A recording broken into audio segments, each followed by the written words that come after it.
the mouth and Yes, I know, right? You really want to know, or did you Okay. just want to use big words? Hey, we have about 6 hours worth of work here. Hey, everyone! We have 6 hours worth of work here, so 409 pages. I think Matt outdid himself. Where's Sarah? Hi, Sarah. If you could note who is here. We have one absence. Budgets I'm pretty used to, but budgets have a sense of lulling you to sleep with extrapolations. But one good extrapolation is we need to pay people. It's more costly to replace somebody than to retain. So you'll see things like whatever labor increases and things like that. They're kind of extrapolations. But take a look at the budget with respect to what's changed and what's not there. So if you could get beyond the ordinary to see if there's anything extraordinary that you'd like to discuss with that. It's going to be read November 4th is our first reading, December 2nd is our last. So we have time between now and then to make any changes that you want, presuming that at least 4 of us say yes or to it. So Monica, well, the only other thing I'll tell you is we are taking $20,000 of salary outside of Matt because he annoyed me last night. I had to read the 409 pages. Actually, it's a very good document, and I know months and months of work went behind it. So kudos to staff and kudos to you. It's all yours. Thank you. So as we look at ordinary versus extraordinary, that's a really good segue into where we're headed in 2026. So as council knows and staff obviously has been living, we started about 6 generational projects in 2025. That includes the PROS plan, the City Hall project, the 88 acres east of Africa, the beginning of the community plan update, and then zoning code updates alongside that. So those are all really big things that people normally take on one at a time, and we decided to take them all on at the same time starting in 2025, which means most of 2026 is working toward completion of those projects. So you're not going to see a whole lot of extraordinary in our operating budget because we're still trying to complete the extraordinary we started in 2025. With that in mind, I'm actually going to hand the presentation over to our new fabulous finance director who completed his first Westerville budget. Yay! And let him introduce the budget to you. Great. Thank you everybody for being here this morning, especially at 8 a.m. on a Saturday morning, but we have an exciting topic for you, budget, and I know it's everybody's favorite, but it's one thing I'm always excited to talk about, especially because the budget is just setting priorities for the next year. And that's why I love the budget, because we start to talk to you about what we're planning and what we're proposing to all of you for the upcoming year and out years as well.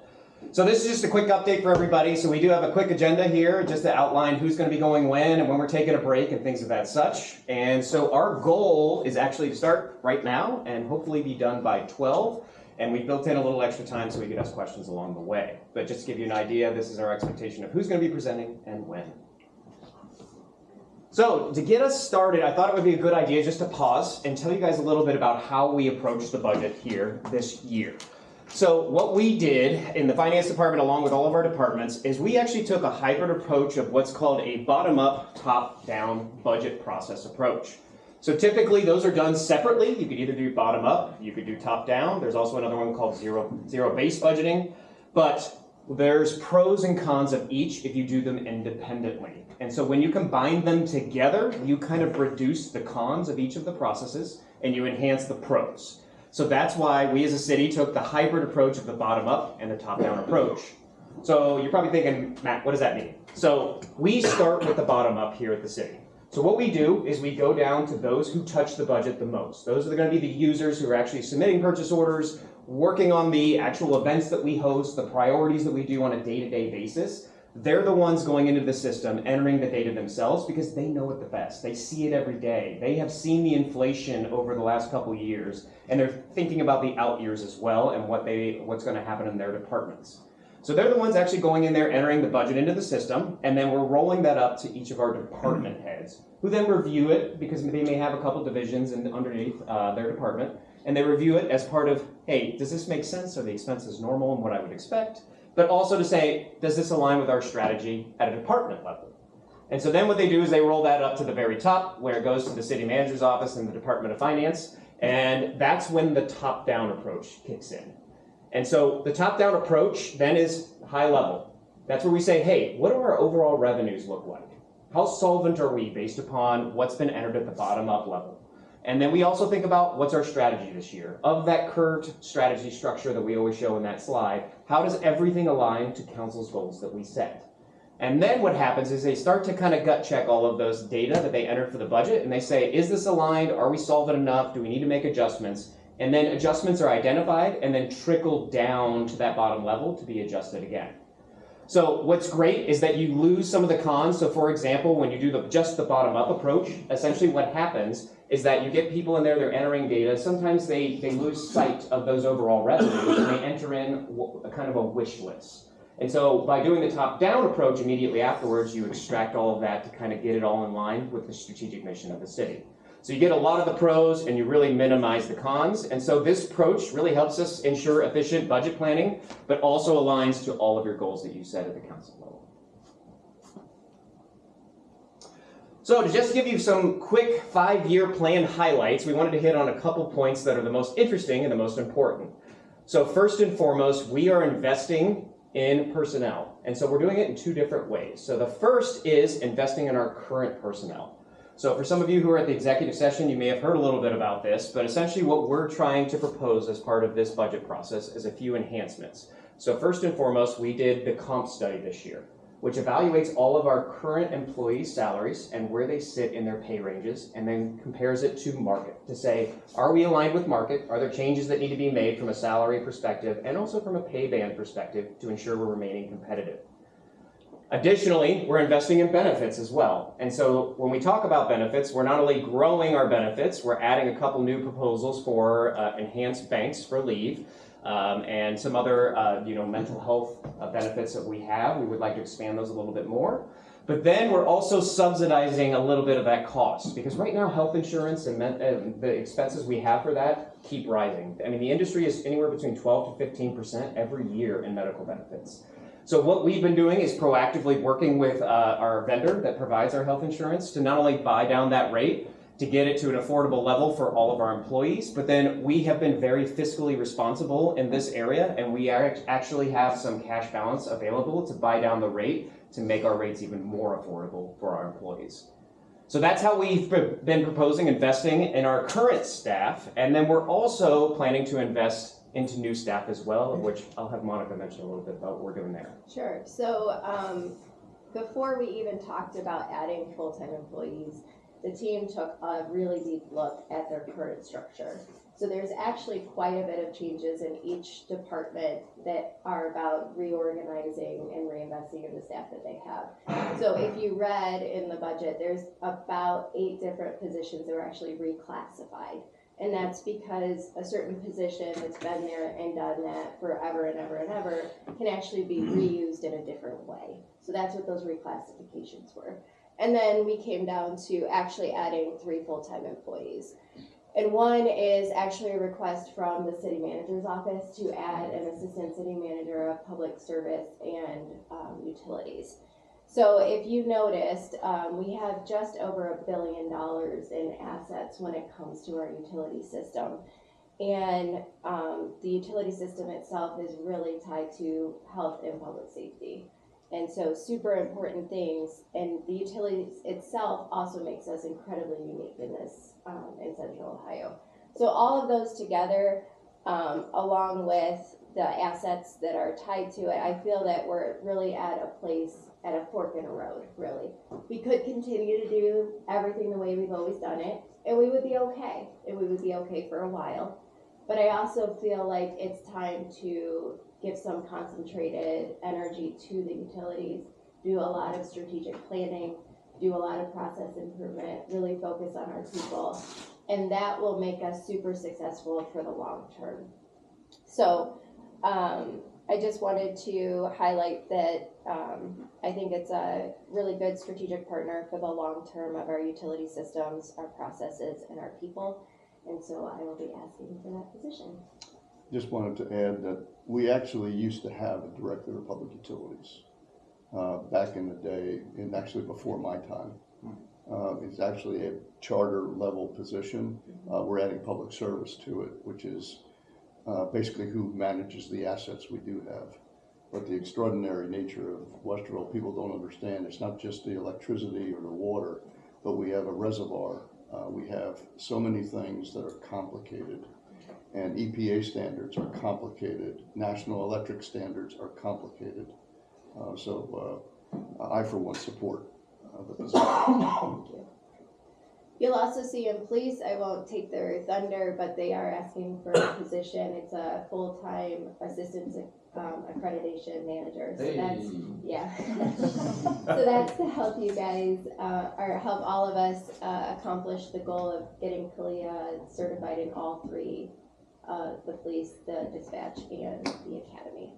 And then I'll let Matt talk about the finance. Yep, absolutely. So finance is actually requesting a new FTE as well in our income tax department. So we have an excellent income tax administrator. She has been here for a very long time and has done excellent work for our city.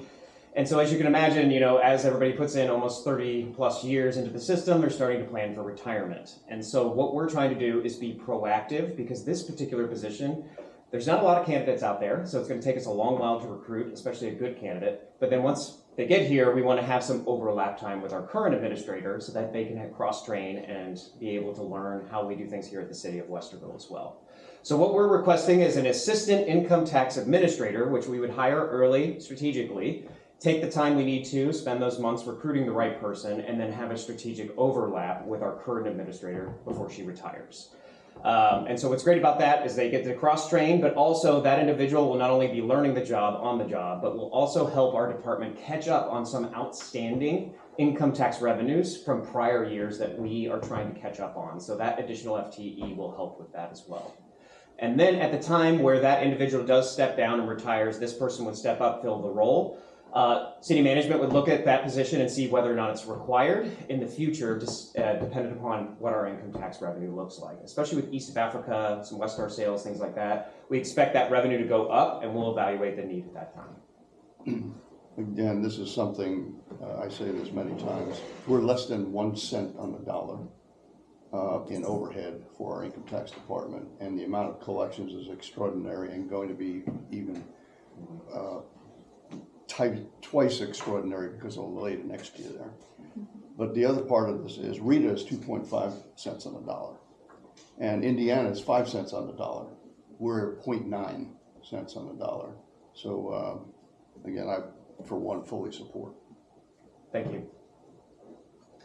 So that's a quick summary of what we're doing on the personnel side. And so what we thought we'd do is dip into a little bit of the data here, especially when it relates to general fund, as that's a main fund for the city here.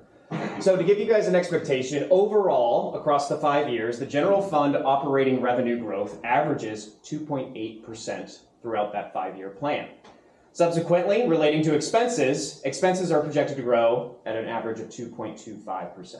So what's great here is that those averages are pretty reasonable, and we tend to be conservative here at the city, so that's in line with what we've done historically. But also, an important thing to note is that there is a positive net margin here, which is exactly what we want when we're planning for our budget at an operating level, because we can utilize that net margin to cover our non-operating activity like debt service and capital and things of that such. One thing we always like to note is our general capital improvement fund, because our policy states that we need to contribute between 20% and 25% of our revenues from income tax to support capital projects in this fund. And as you can see here, with our projections, all 5 years actually have an assumption of transferring 21.4% of those revenues into that fund. So we are well within that policy and in line with expectations. Additionally, one thing we like to note during this presentation is investment income, because it is actually a good source of revenue for us, but we do not classify it as operating because it is not truly generated from the operations of the city. It's actually a side non-operating activity. So you can see here, it's expected to be $6.8 million in 2026, which is an increase of $100,000. And I've listed where those funds get distributed to so you can see where those funds go. And essentially these are incomes we generate from our cash reserves that we hold on hand, and we invest them conservatively into the stock market to make a return to subsidize our operations. So these funds truly just go right into our revenue bank that we use to reduce our expenses of the city, to reduce the rates to our resident.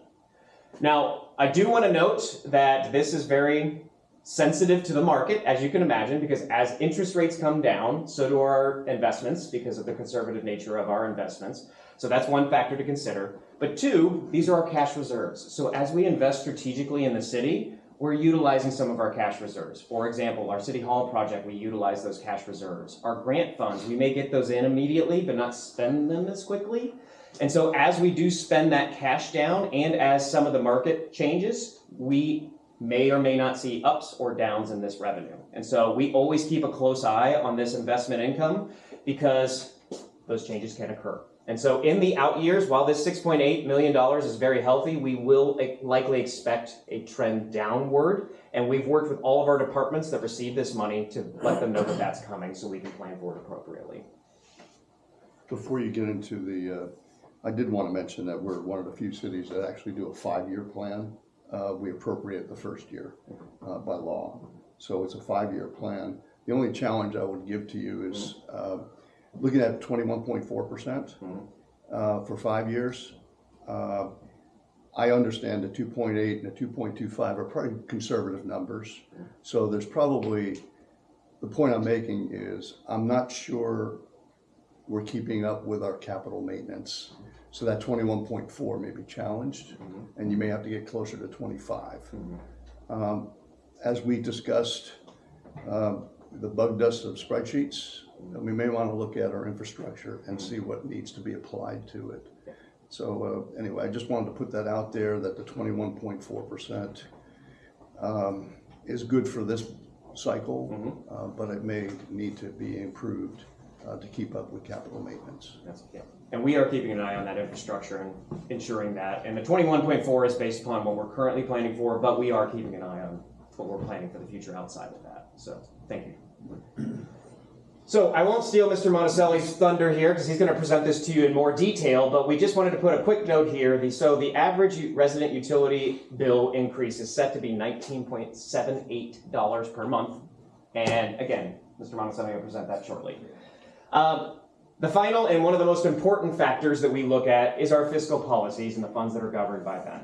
So this is an important standard, not only because we want to make sure we have enough cash on hand that we can cover unplanned expenses, but also one of the biggest factors that our rating agencies for our bonds look at is whether or not we have sufficient cash on hand to pay those bills. And so we keep a close eye on these fiscal policies, and one of the great things about this budget plan that we presented to you, not only are all the funds who are governed by these policies meet them in 2026, they meet them for all years in the out. So that's excellent, and that's one thing we keep a close eye on. All right, so let's talk a little bit about what 2026 looks like. And again, we're going to dive into general fund because that's one of our primary funds here at the city. So I've got a graphic here just to show you what the overall distribution is going to look like in 2026 from a revenue perspective.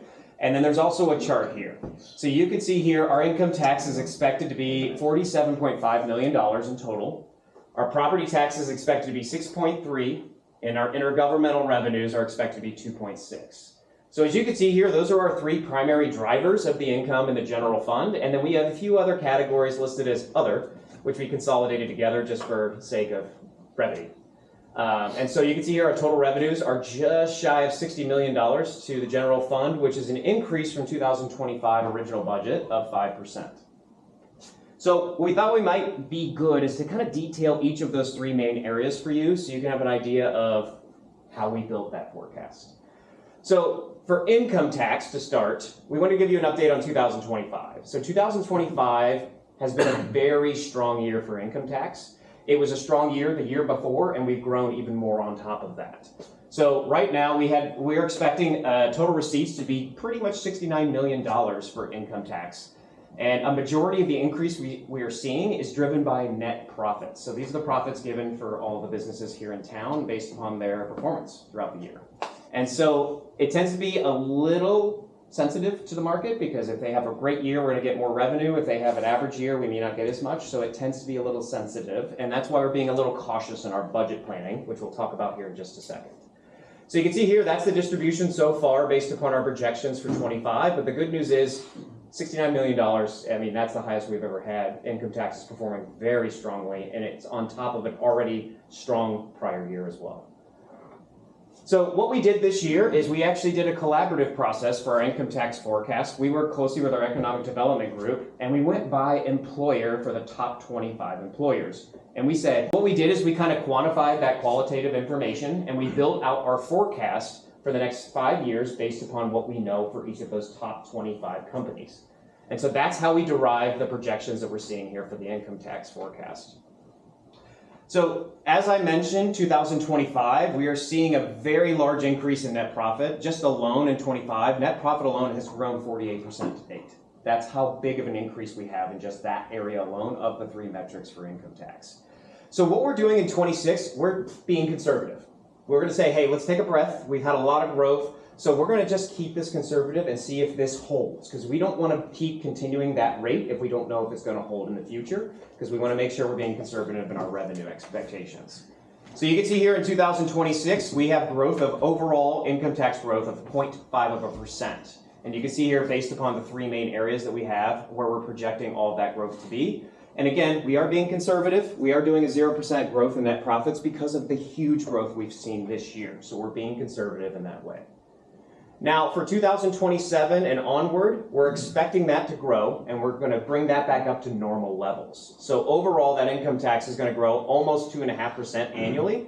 And you can see 2% is going to be within withholding, 0.5% is individual, and then 5% is growing in net profits. So this is all based upon historical trends. We even went back all the way past COVID. We said, hey, how are each of these categories growing with some of the initiatives we've been doing? And this is aligned with some of that growth and what we have seen in the past.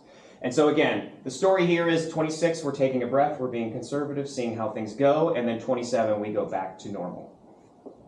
And again, just a note for you, there's that 21.4% too for the General Capital Improvement Fund. So for those of you who are visual people, I've made a graph for you here to show not only the historical, how we've been, where we're estimated to be for 25, and then what does 26 through 2030 look like. So the dark gray bar is going to be withholding, the light gray section in the middle is going to be your individuals, and then the green is going to be the net profits. So what I want you guys to take away from this graph is really what the 26 to 2030 looks like. And essentially, that 16% in 26, see how it's growing to 18%? That net profit is growing as part of our overall distribution of income tax, which is great. That means we're bringing more headquarters in, we're getting more money from net profit, but it tends to be sensitive, as I've mentioned. So we keep a really close eye on that, because in the event that some of those net profits drop, we want to know exactly how much they're dropping so we can plan for that in the future. Property tax. So we're going to talk a little bit about our property tax forecast. And essentially what we do is we just take our assessed property values and we multiply them by our actual millage rates to get what our property tax revenue is going to be for the year. So what we did is we took a nice conservative growth of 0.5%, and that's what we grow our assessed valuation for in the future for all of 5 years of this forecast. And this is because we know that there's going to be a reassessment in 2026 of property values, but also as CRAs start to roll off, we know there's going to be more value rolling into our overall portfolio. And so we feel that a 0.5% is a reasonable expectation until we see how some of those changes impact our values. So as you can see here for 2026, revenues are expected to be $6.3 million, including the homestead and rollback revenues. So if there's no property tax, we don't have $6.3 million. That's correct. Correct. In the general fund. In the general fund. We have no fire revenue at all. Oh, that's not included in this. Correct. So when we talk property tax, we actually collect just over $30 million, and that would be anything from a TIF proceeds, we get the fire revenue, and then this contribution to the general fund as well. So if there's no property tax, we're out $30 million. Correct. And some of this is inside millage, so there's that part of it too. Correct. So again, for those who like graphs, I made a graph here for you so you can see that visually. So you're going to see this is our overall property tax value, and you can see the two different pieces we mentioned there as part of the other slide. So you can see here, we had a jump in between 2023 and 24. That's because we had a reassessment of values. And then you can see really what I want you to take away here, 26 to 30. You're going to see a tiny, tiny little growth there, but overall it's relatively flat. And again, we take a conservative approach when we look at these revenues. Finally, our last biggest driver is our intergovernmental revenue forecast. So essentially, for those of you who may or may not know, these revenues are related to the income tax we collect for Glendon, federal and state task force funds, public safety grants, and our local county funds, which they receive from the state and pass down to us. So what we do is we actually go by function, the funding source of each of these, and we forecast each line based upon where it comes from and what we know for each of these. So as you can imagine, some of the task force funds, the grants, they can be a little sensitive too. So we try to think about what we're expecting to see over the next 5 years, build in some of that volatility, and have a good forecast for you. So for 2026, we're expected to be at $2.6 million, which is up $116,000, and is driven by a couple extra public safety grants we're expected to get. But 2027 on, we're holding it flat because as we talked about, there's some volatility there. So we want to see how things shake out in 26, and then we'll reevaluate those out years in the next 5-year forecast. So again, here's a graph for you just to show you what that pie looks like. You can see local government funds are 48%, taxes from Glendon are 24%, and then public safety funds are 25% of that total pot. So let's combine the whole story together. So Matt, what does our overall general fund forecasted revenue look like? You can see the trend here. The 2025 is highlighted for you, so you can see what we're estimating for this year, and then the trend from 26 to 2030. And what you're seeing here is nice, steady growth, nice conservative growth, which makes this a good, solid forecast for us to base all of our expenses on. And then finally, one of the things we like to look at too, especially, is our fiscal policy, as we mentioned. This is extremely important because AAA bond rating, we want to make sure we maintain it, but we also want to make sure we have enough cash to pay for the things we got to pay for on hand for unexpected situations. So you can see here, the gray bar is actually the total limit for our fiscal policies for the general fund. And then the gray bar is the green bar is actually where we are as part of our forecast. So the two together is what we're expecting to be at, and then the gray is the minimum of what we need to keep. So you can see we actually have a good gap here. Not only are we meeting the fiscal policy, but we actually have cushion on top of that to support our expenses. And then finally, what we always like to do is, I've said the word conservative a couple times, so I just wanted to do a visual real quickly to show you why we are conservative. So here's a revenue of our general fund revenues and what the budget has been, and then how we actually perform from an actual perspective. So here you can see a gap in pretty much all the years, with the exception of 2019 and 2020, which we all know that was our COVID years. So that made everything a little tricky from a revenue perspective. But you can see a positive gap between what the actuals were and what the original budget was.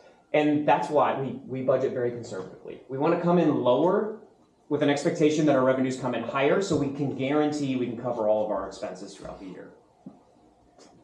Subsequently, we do the inverse for expenses. We want to overestimate a little bit to make sure we have enough appropriation to cover our expenses, but also know that we're being conservative in that estimate as well. And so you can see the gap there between the original budget and the actual budget. And so I am actually going to pass it to Rachel so she can talk to us about how we secure these revenues. Very good. Okay. Oops, sorry. Good morning, everybody.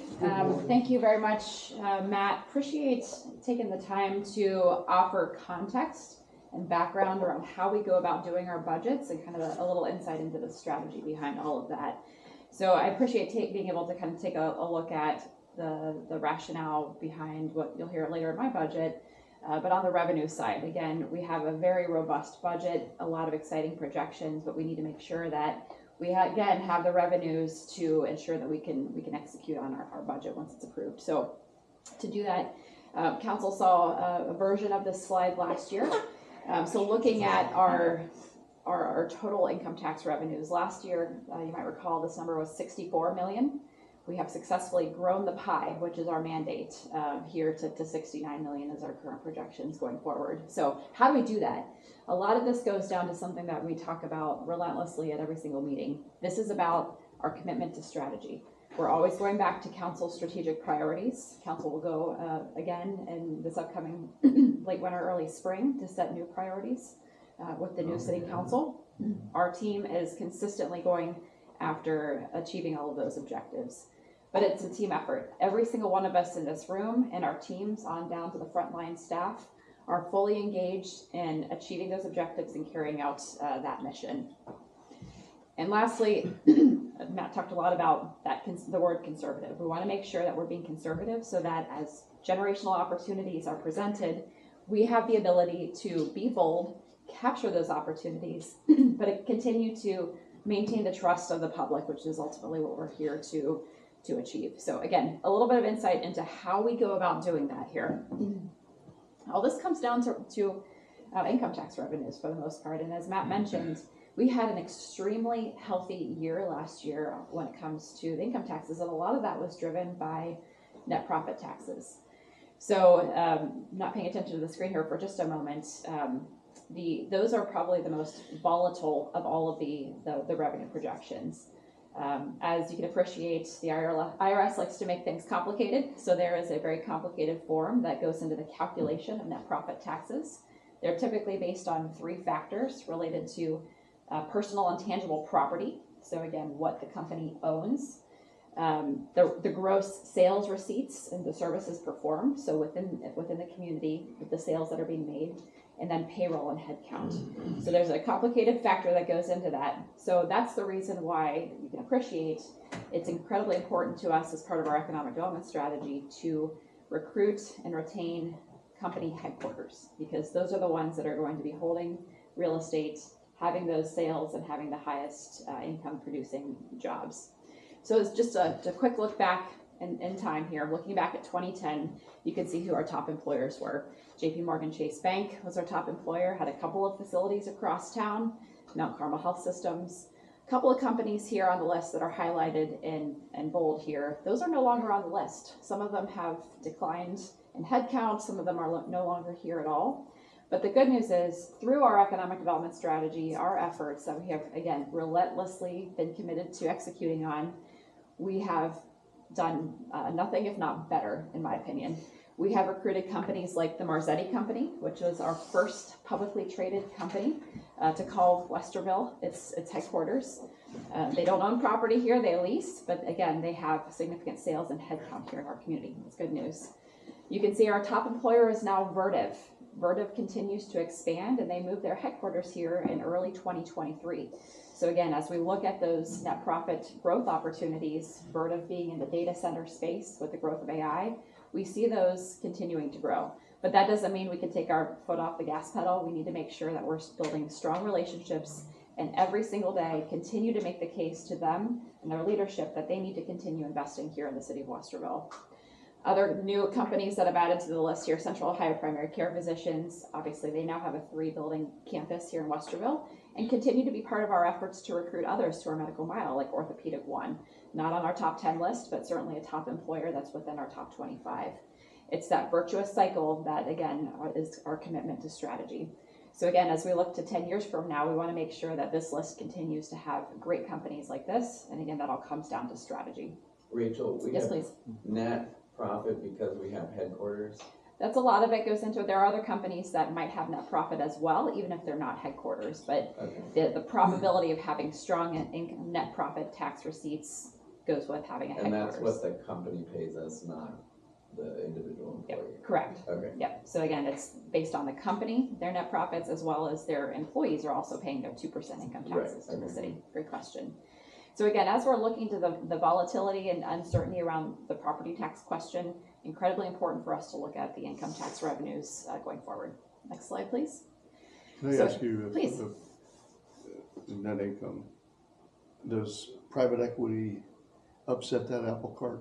It's a great question. I don't know the answer to that. I don't know if anybody else on the team would. I think it really comes down to what they're doing in the city. How do you call it? Darwin approach. and they're very crafty and creative in figuring out where the taxes will be paid. And also, many corporations don't own their buildings That's anymore. correct. They're all leased to separate that out. And I'm glad you mentioned that, because part of our strategy is not only to recruit businesses, but also to look at property ownership dynamics. Companies that own real estate in Westerville and are vested in the success of not only their building and their employees, their business, but the surrounding area, are beneficial to our bottom line because of what you just mentioned. The other part of it is if we get into housing developments or multifamily, if all of a sudden they become invested by someone in Montana, they deteriorate. So we have to watch these things because the market is changing. And part of the role here is to make Westerville that thriving business climate where people want to invest locally and not just, cash in and cash out. Let's start other questions. Moving on to, again, to some perspectives here. So again, $69 million is the bogey. This is what we're looking at going forward. At a 2% tax rate, that presumes about $3.5 billion in total payroll and net profit taxes, all of that calculation attributable to Westerville companies. That's incredible. That is an incredible number that the city of Westerville is responsible for that portion of the Columbus region's gross regional product here. So we want to, again, keep the foot on the gas pedal and continue to sustain that momentum. I just wanted to link the one comment to the other comment. The reason why the income tax division is very important is to look after this private equity space because they're going to be very crafty and creative. So that space is not going to be ordinary. I'm sorry, but the other thing is it's the EV pedal. Thank you. I thought of that as soon as I said it since I drive an EV. So. What? All right, the The power pedal. EV instead of gas pedal. Thank you for the correction there. All right, so so again, we're presuming very, very conservative growth, but again, to look at sustaining that at least 2% growth, that's 1.38 million based on that calculation annually, new payroll. 69 million in new payroll. So that's up to 2 new top 10 employers every single year. So to do that, we have to continue to attract new companies, and that's why it's so important for us to have land and buildings to accommodate them. That's why we're doing East of Africa. We're filling up Westar, great. We're expanding opportunities to the East of Africa area.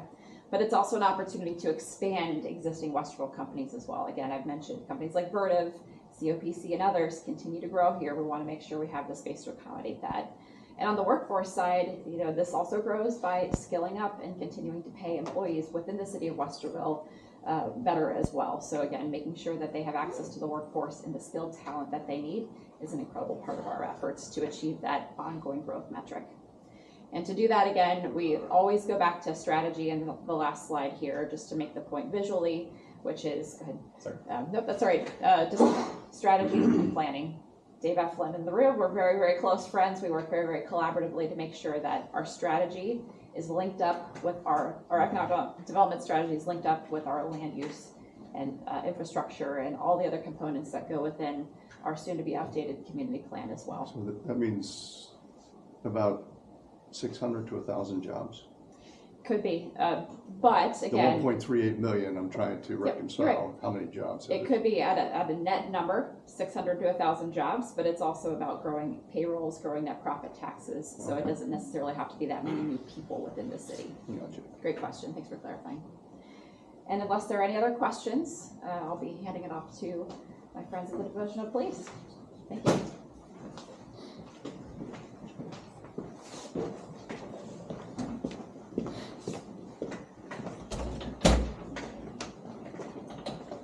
Good morning, Council. Good morning. Chief Gallagher and I are happy to be here on behalf of Chief Merklin, just to give you. We are.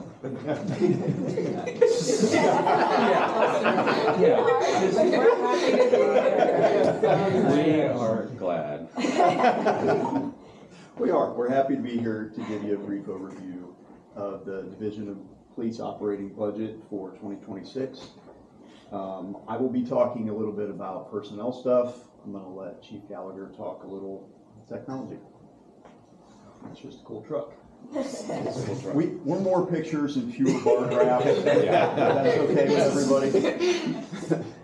So overall, as you heard Monica mention, we're going to have one request for a full-time employee in 2026. I'll talk about in a little bit. And we're going to talk about some of our technology upgrades and equipment replacements that we're proposing in 2026. Exciting things Chief Gallagher will give you more about. And then from a bottom line perspective, we're at approximately a 2% cost increase over the next 3 years in total. And that incorporates the contractual raises that are higher than 2%. So I think we've done a good job maintaining a reasonable increase. So the personnel request, you may remember this from Dr. Pignatelli's presentation, Council.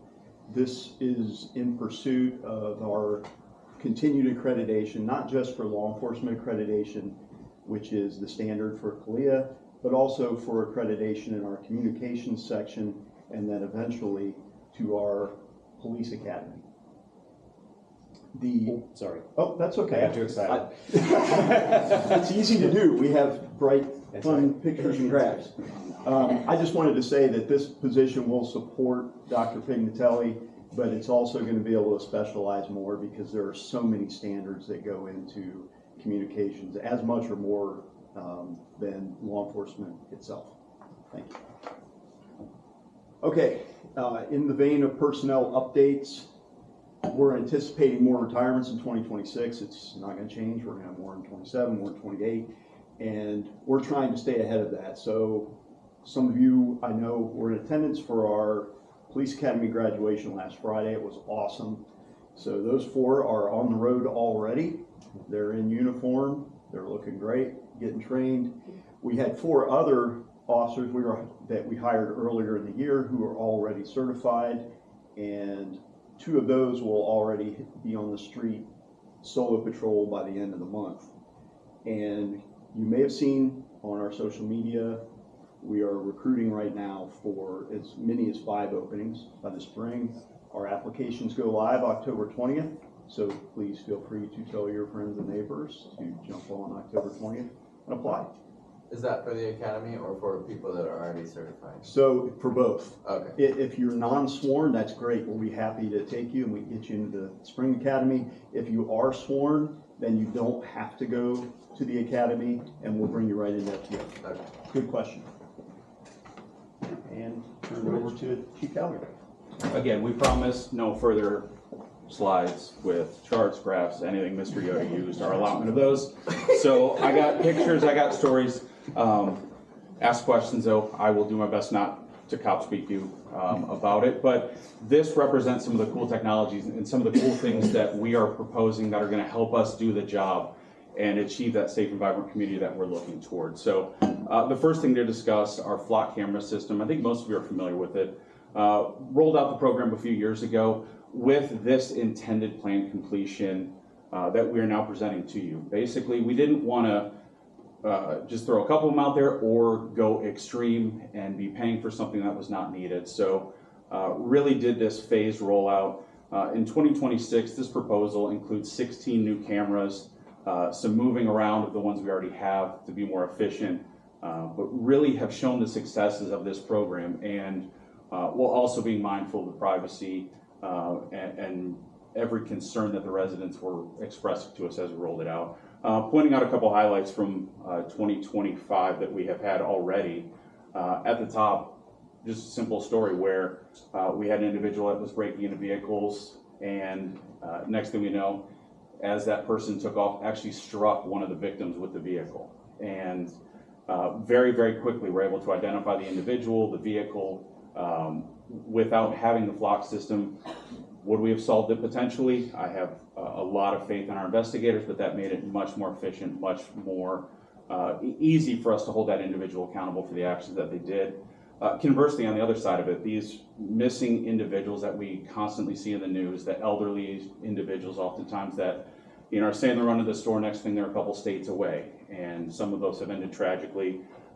Just in March of this year, we had one where an individual had no idea where she was going, and we were able to find her, assist her in relocating with her family and getting home safely. This is an actual example of what we see, or the officers will see when those hits come up. That is not from the March one. Just again, to be mindful of privacy, as Chief Spoon and I were trying to research this, like, let's find this one from March. And then we realized, oh, it's more than 30 days out. We have no records of it left, just because that's the purge system that's already incorporated in the system. So, what are the other cameras? Like, what's the other 16? You don't have to know each and every one, I'm just curious. as an example, one of them, our biggest camera that we're seeing the most activity from in terms of hits would be coming off of 270 onto State for obvious reasons. One of the big things that we're doing with that one is a single camera through some advancements in technology can now cover like all 3 lanes of that. So we're going to get the turn plus the 2 northbound lanes, which allows us to then move the 2 cameras we have to other points. So yeah, the map is fairly comprehensive. What we found is there were some gaps in those main ingress and egress routes.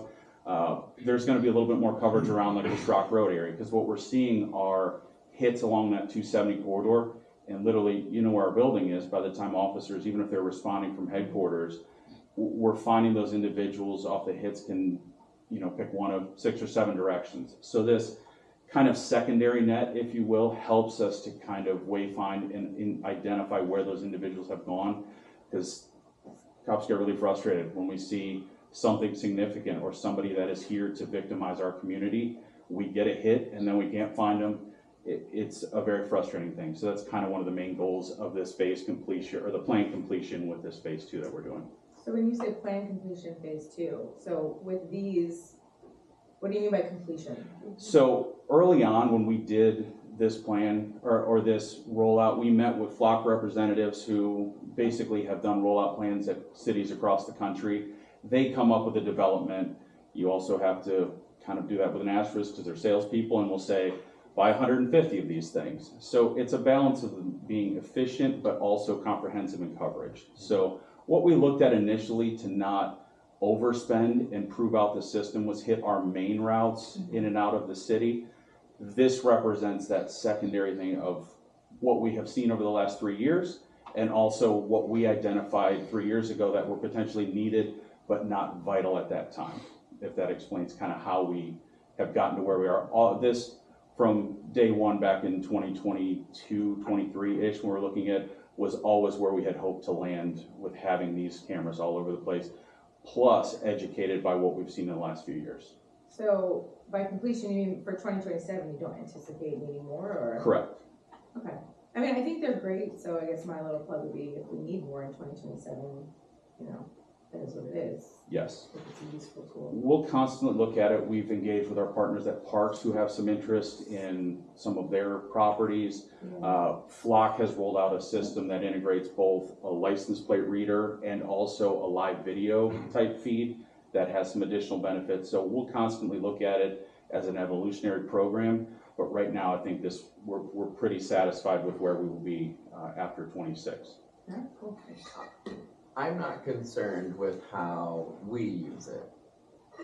I'd like to learn more about the safeguards or the guardrails in place when another government entity wants to access it, right? Because by doing this, we're part of the broader network of any community that's using it. So I, at some point, would like to know what's in place when another government entity wants to access the system. Absolutely. We can definitely sit down and show you what the security parameters are in place. None of it is voluntary. We don't automatically share with anybody, nor do we intake anybody's data without one of us, usually at the command staff level, or our lieutenant who is in charge of the program. We click through all of them. There is a accept all, we don't do that.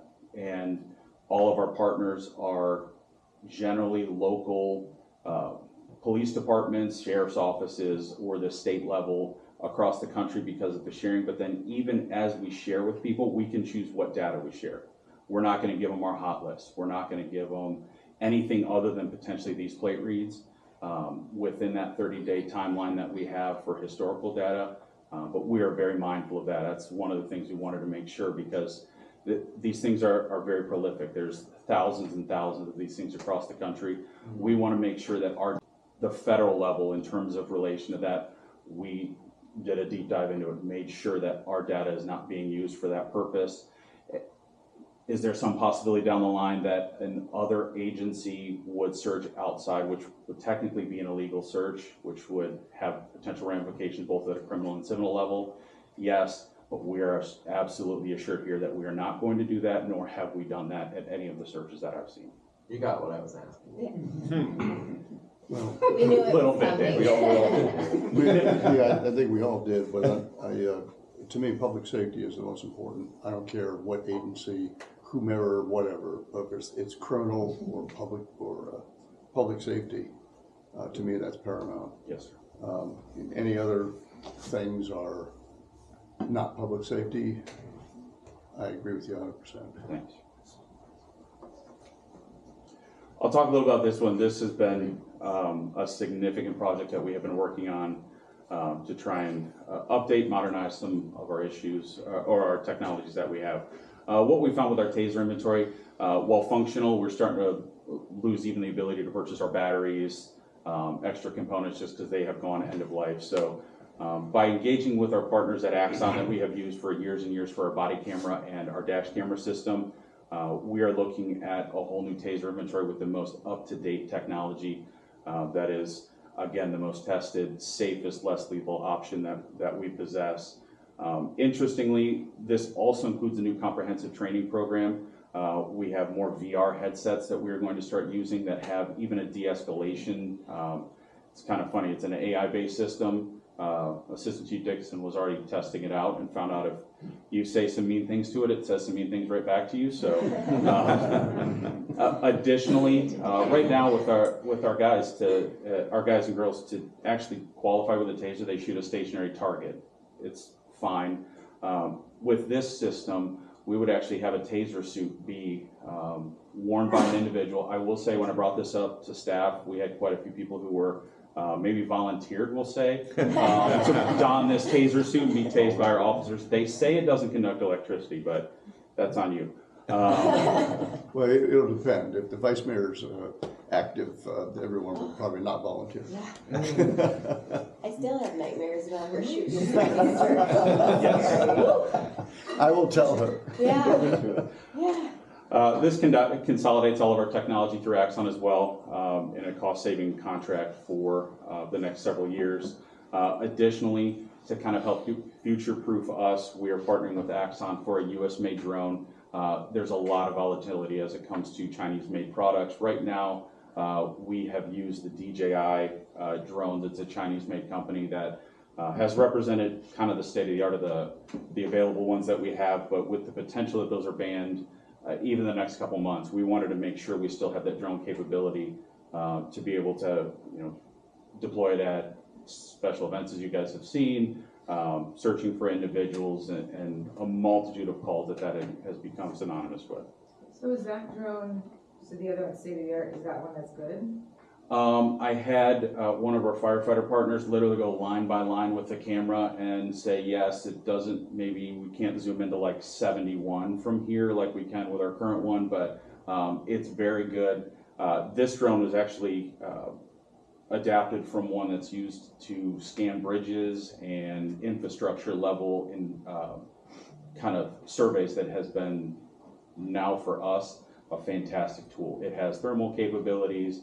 It has the long range, the short range cameras, very similar flight time, a lot of the good things. We should hopefully not run it into a building because it's got really good crash avoidance as we have seen with the previous one. That was a fun thing, but substantially similar, maybe a half step down, but they continue to evolve. One of the other interesting pieces with it, as we might start looking at the drone as a first responder program that a lot of entities are looking to move to, this drone would be immediately capable of doing it. Effectively, you put it in one of those cool docks and then it could fly autonomously. We are not proposing that at this time. This is still hand flown with the controllers, but basically if we were to look at that in a few years, I don't want to have to come back to you and say I need to buy a new hardware as well when we could adapt this one to that program.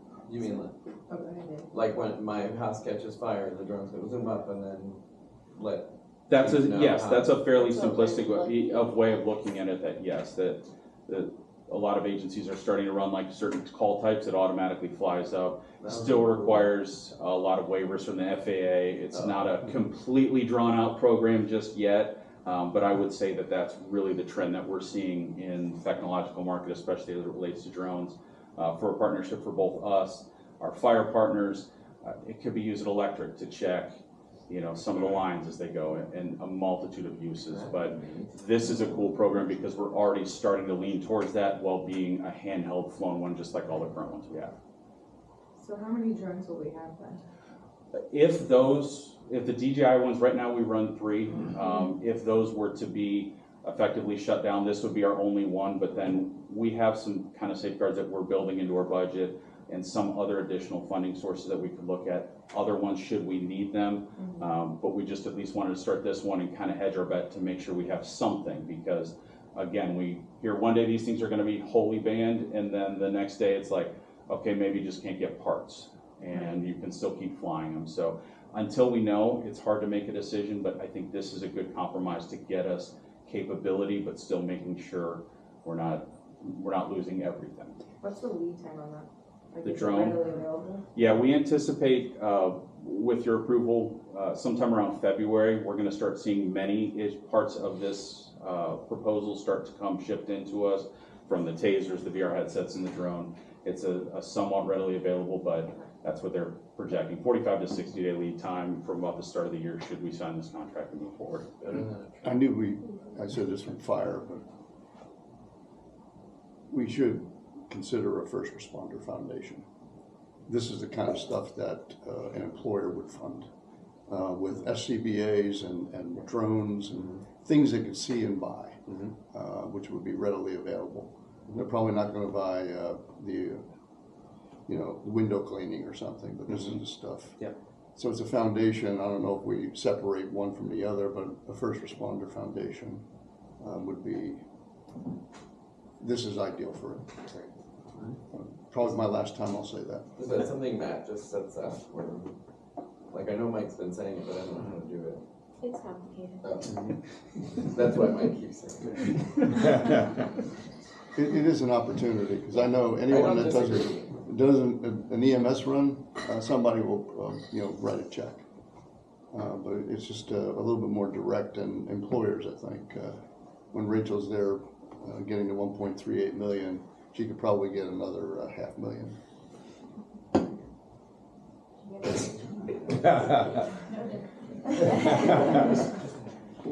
One of the last pieces of technology in this proposal, currently on our significant crashes, we use an older instrument. It's called a total station. It is an adapted surveying piece where basically has something there.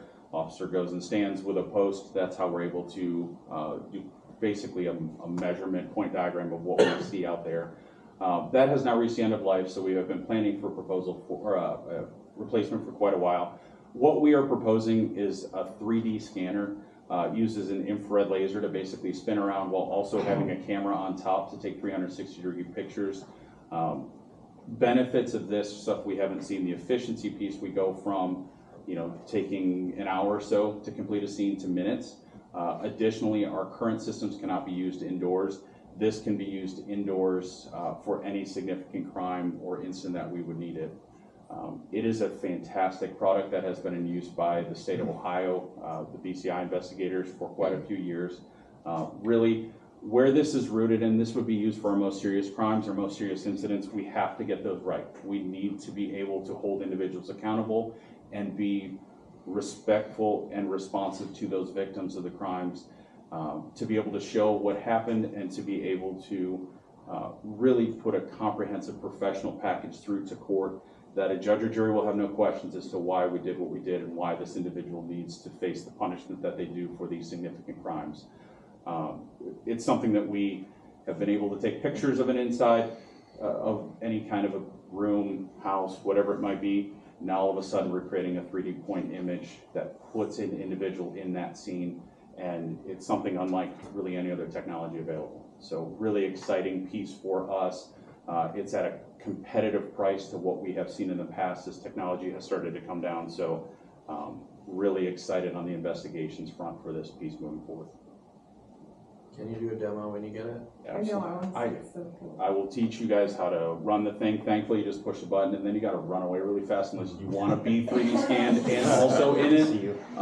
Yes, you can do like stop action animation and stuff if you really want to, but that gets weird, so. Hey, I think it's all in favor that Grimes will be our dummy. Mr. Chair, I think you have somebody. Yeah. Do the chocolate. 100%. So I have a couple of slides. I just want to talk a little bit about the partnership in the two goals of both the connected and engaged community and the safe and vibrant community. Our community services division really exemplifies both of those goals. So first, these are some of our fine SROs and our leadership. The SRO program continues to serve both high schools, all three middle schools, with the neighborhood SRO, and very positive. It's still moving in a really good direction with the Westerville City School System, and it's a team we're proud of, and they do more than just working in the schools. They're also part of supporting the community events. They're the front lines. They're at almost every community event. We've included a few new events this year. If you missed Bingo with a Cop in February, you can come out and call Bingo in November. We're coming back. You'll There see was so some. many people at that. Yeah. Oh yeah, I was like, no one's gonna go to bingo. they did. Turns out they will. Yeah. It was like packed, like you couldn't even find a seat. I was shocked. And they're very, very serious about their bingo. I can tell you.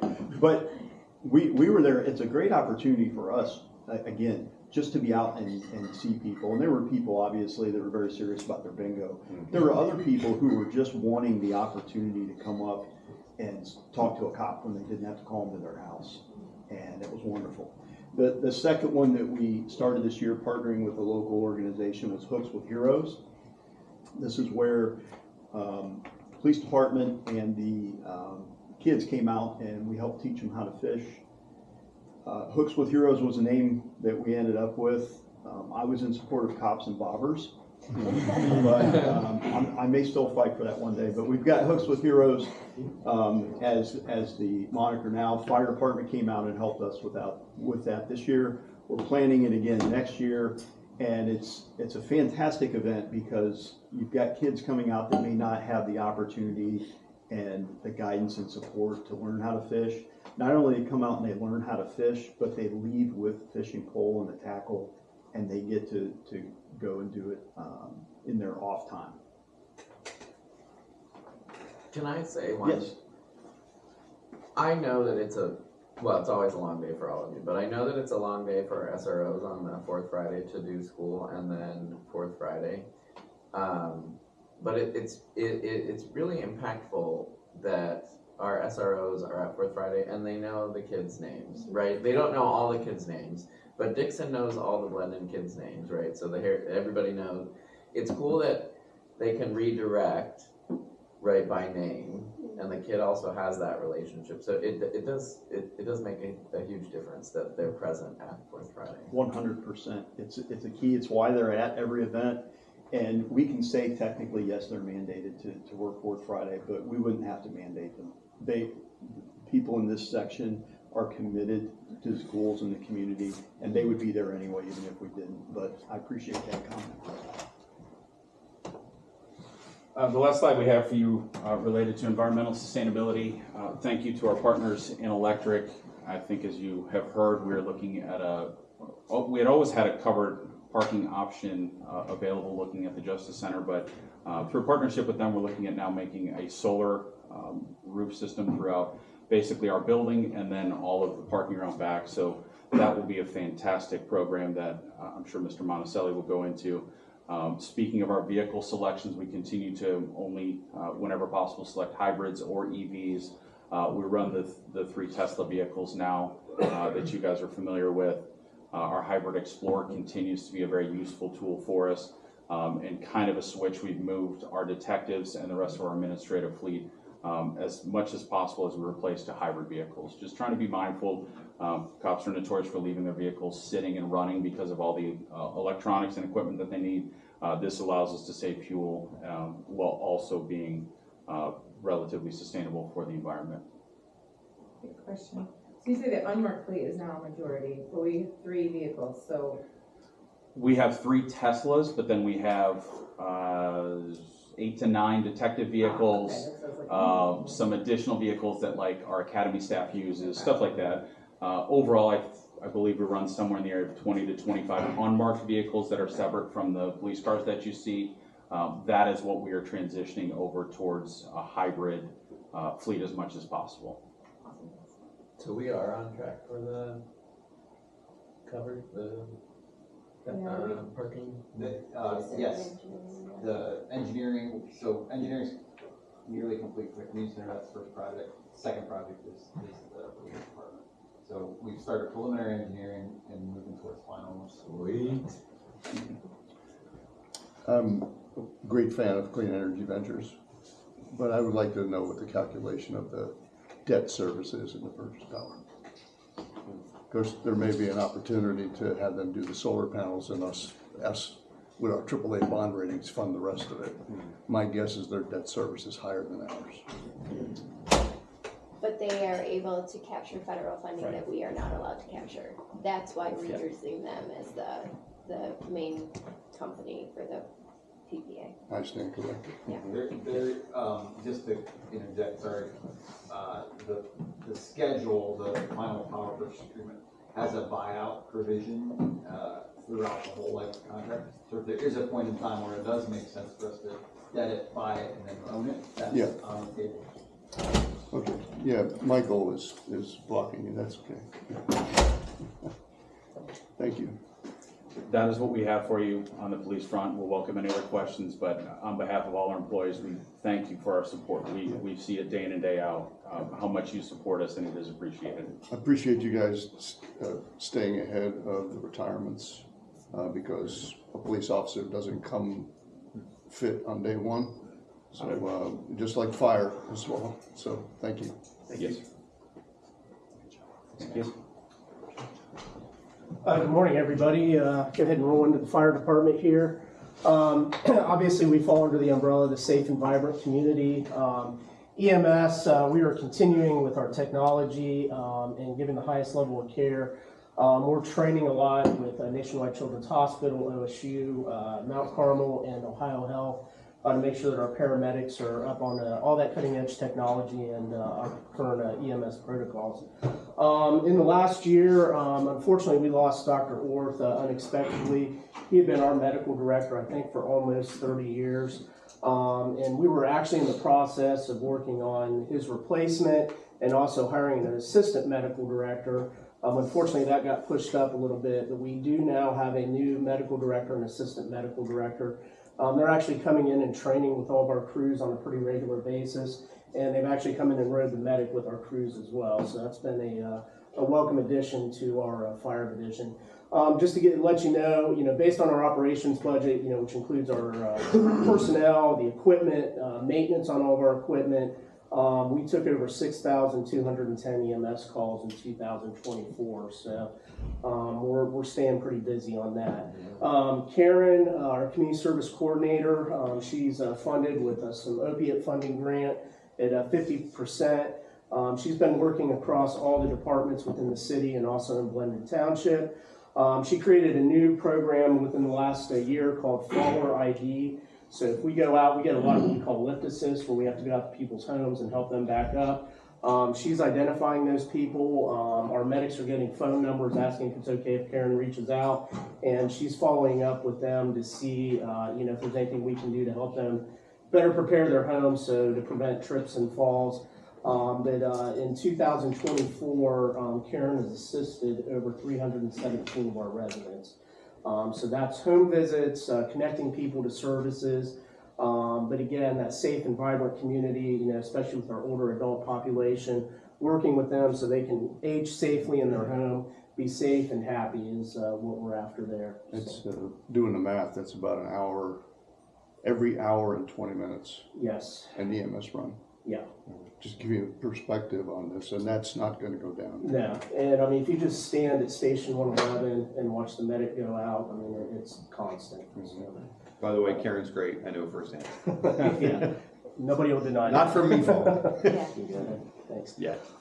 Again, with our fire prevention, staying under the safe and vibrant community, we continue to inspect every single building in the city of Westerville at least once a year. Our higher hazard buildings, we have our fire inspectors in those at least twice a year, and then they're also doing all of our fire investigations. So in 2024, we completed over 2,745 fire inspections. So that includes all of our existing buildings and then any new construction that's going on. The other thing is, I'm pretty proud of this. This was our U-Call We Install Smoke Detector program. I'm amazed every day, pretty much, we're getting a call for somebody that needs assistance with getting smoke detectors. So we've installed over 284 smoke detectors in people's homes last year. The other thing too is we fortunately don't get a lot of structure fires in our community. I truly attribute that. All of our firefighters are also fire inspectors. So, that's why when you may be out shopping and see a fire truck, and it used to be clipboards, now we do everything on tablets, but you see the firefighters go out and they go into all the different businesses. It's because we're inspecting every single building every year and making sure that it's safe. So yeah, while we may not be putting on all of our gear and fighting fires, every single day we are preventing a fire from happening in the community. And then, going back to Karen, we're also doing things to prevent people from falling and causing EMS runs. So that's really at the core of what we do. That's a good, I'm sorry, go ahead. Oh, I was just gonna ask, is it common for all the firefighters to also be inspectors? It's not. For Westerville, that's something that we've been doing for probably over 30 years. But because they have that background knowledge and they know to be looking for these things, I mean, walking into people's homes, walking into businesses, it really gets that information back to our prevention bureau so we can start getting things corrected quickly. So it's been a huge investment, and I got to be honest with you, it has paid us back tenfold because we don't have, the same fire situations that other communities have. Mr. Chair? Yeah, it might be for Hillary to message us out. If you see a fire truck at the Meyer parking lot, that doesn't mean they're shopping for food. It's just something. Yeah. Sometimes they are. Sometimes they are. Well, it's Yes. well, it's the same thing too, where we get, why do you have two police cars for stopping, writing a ticket? Right.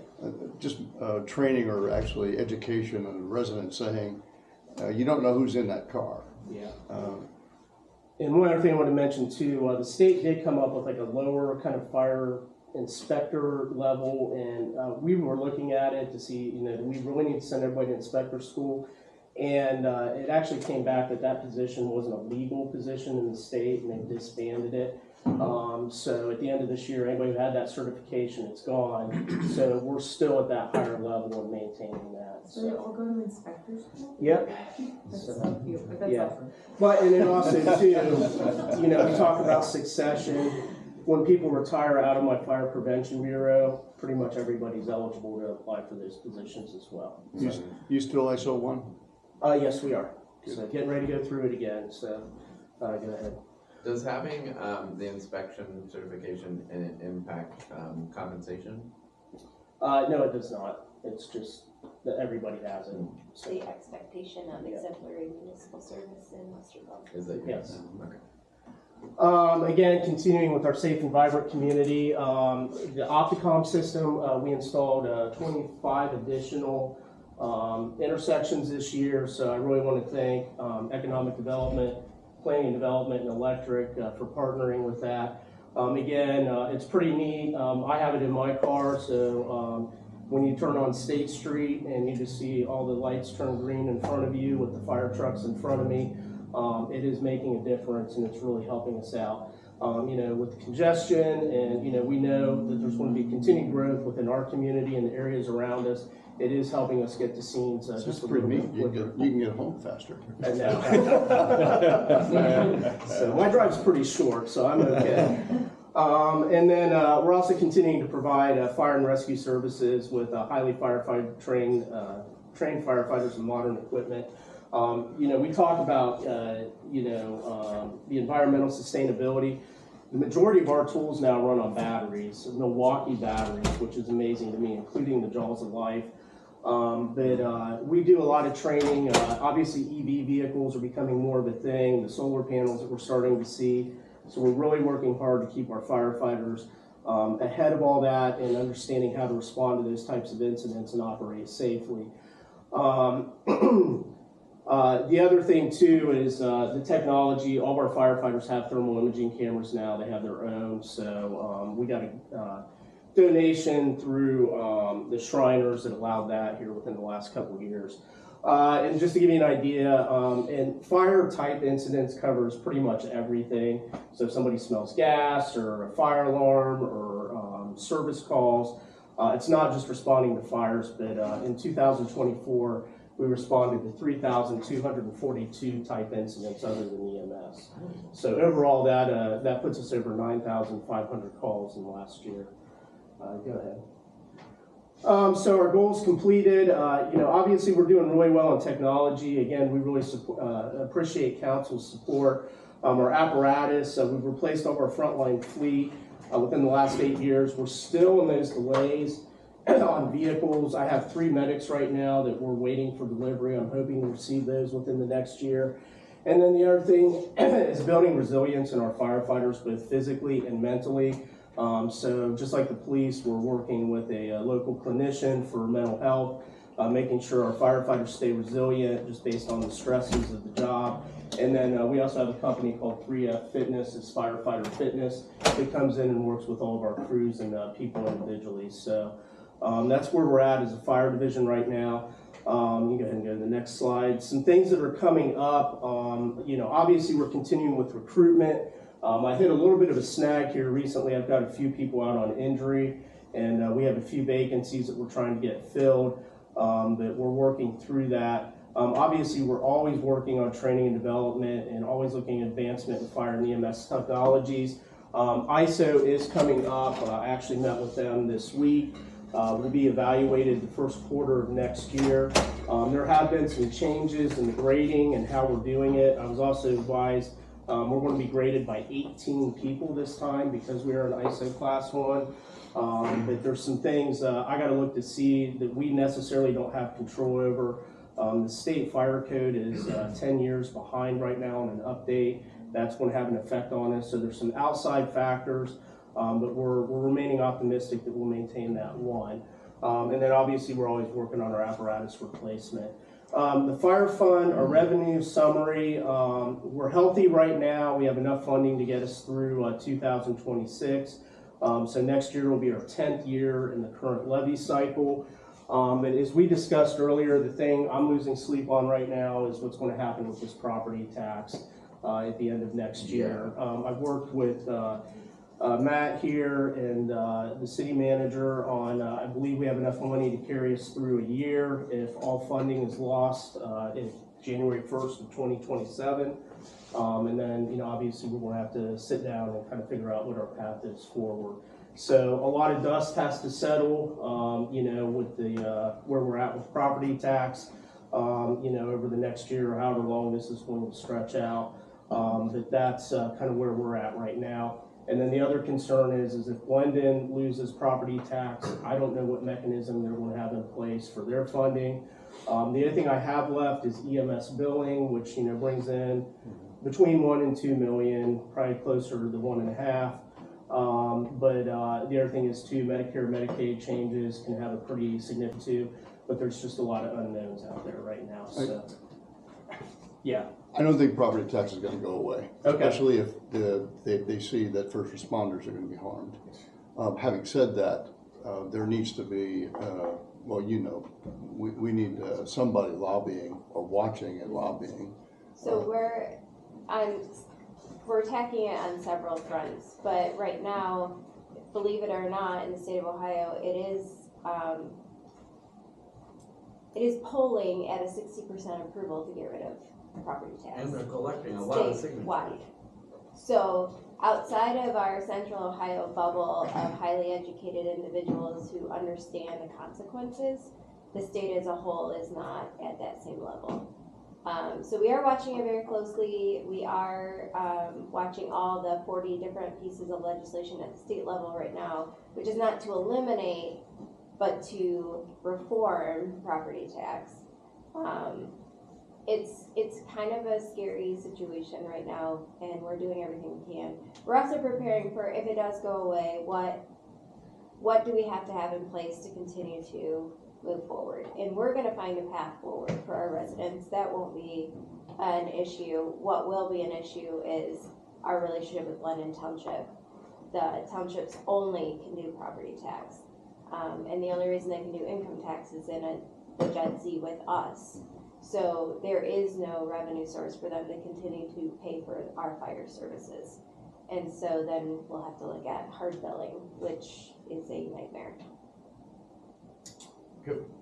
So we say it's healthy, and it is healthy, but you're also being extremely frugal, right? Yeah, I mean, we're being conservative with our spending. You know, we're making sure that everybody has what they need. We have enough people. But yeah, you know, it's we're really watching how we're spending our money, and we always have. I mean, it's not like we got to this point and it's like, oh, wait a minute.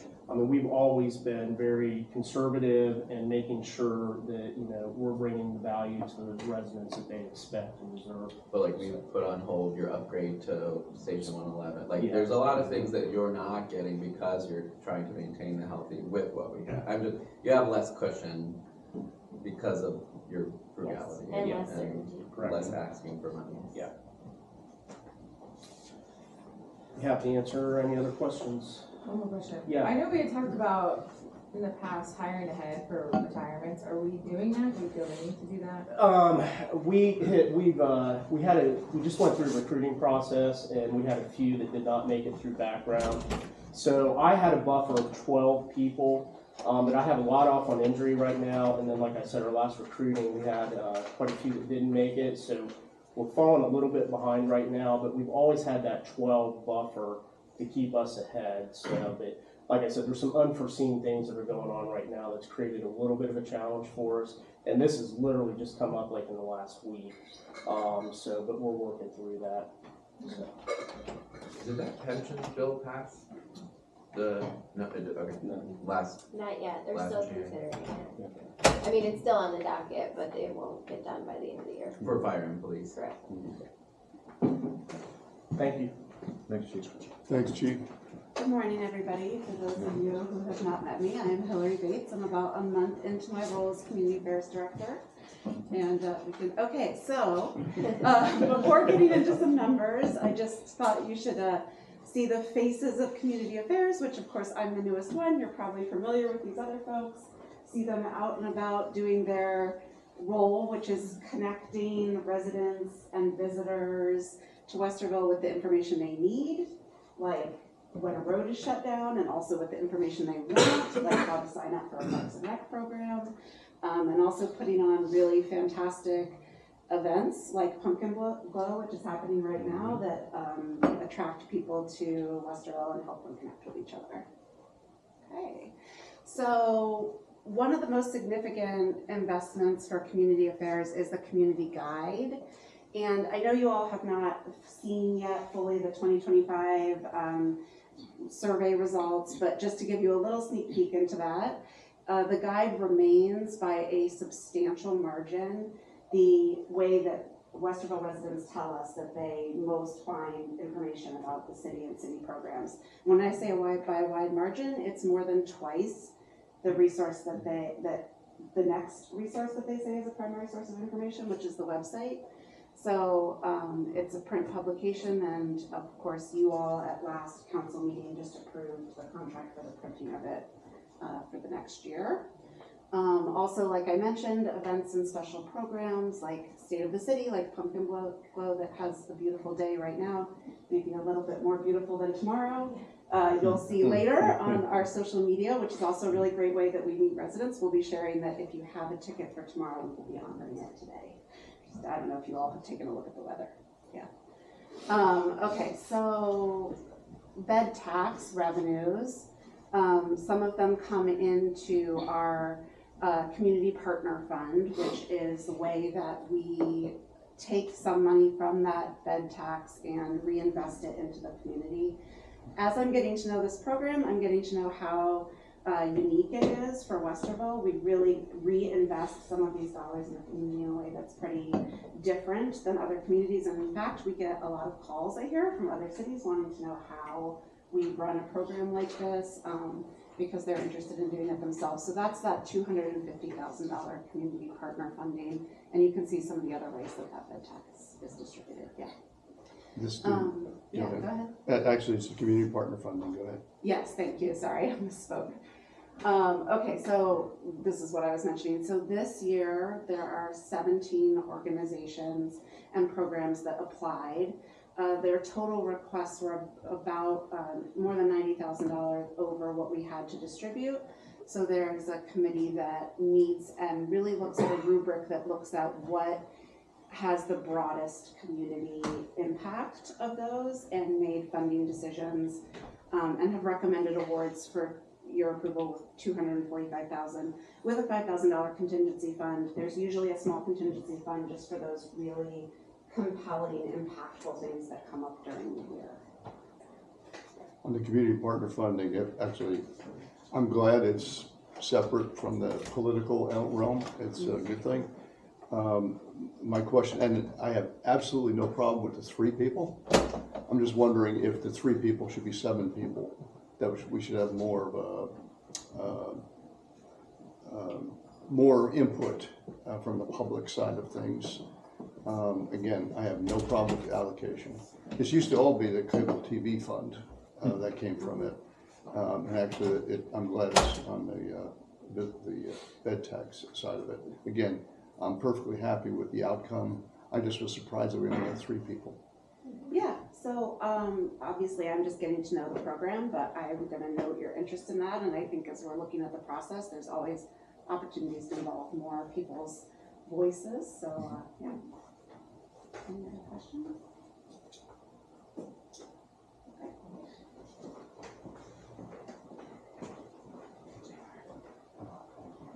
And the community partner funding is really limited by the bed tax. Because we have other things the bed tax gets. Yeah. What's that? Nothing. They're having a moment, just, they're making eye contact. They're Okay. giggling at each I other. just see that smirk he's got. Yeah.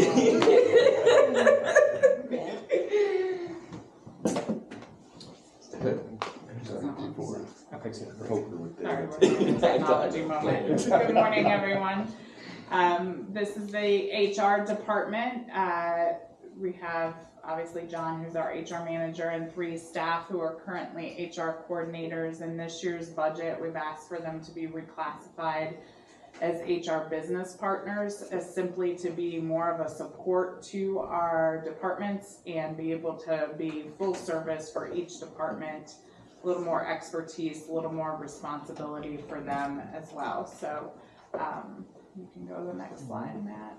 HR supports council's vision through diversity, equity, inclusion, and belonging. Our priority initiatives for 2026, obviously recruitment and retention continues to be the bulk of what we do. And I know we've already talked about how we've had 5 generations in the workforce, and you know, it is a cost, like Chair said this morning, to reinvest in our employees so that we can try to retain them as well. So this year to date, we've had the highest number of full-time hires in a while. So we have 40 full-time hires and over 250 part-time seasonal when that time of year comes around. What we also did in our budget this year was centralize some funding for pre-employment screenings, including background checks and drug screens. A lot of the departments were budgeting separately for these, and just to create some efficiencies, moving that to our HR budget. We're also... How do we benchmark with respect to attrition in cities like ours? What in terms is of... it our attrition higher or lower? Are we retaining better than the average? We are. We've just had some unique circumstances with a lot of retirements, people who have been here a long time. And obviously COVID and those sorts of things over the last couple of years has also kind of changed people's priorities and what they want to do. If they want to work from home, you can't really do that here at the city. You need to be here to run a city. So those sorts of things. And it's kind of across the board for all public sector employers to have that challenge. So. Okay. We're also looking at enhancing our middle manager toolkit. So one of the things we found is the middle managers need a little additional support, not only for leadership trainings to rise them to the next level, but also just standardizing some of those tactical items like training them on how to approve a time card or what is FMLA or any of those things so that they can better support their employees as a whole. And then I put some pictures in here of just some of the Thrive events we had. As you know, we took wellness programming in-house this year. We partnered with Parks and Recreation along with DEIB to create this program this year. We've had a ton of engagement.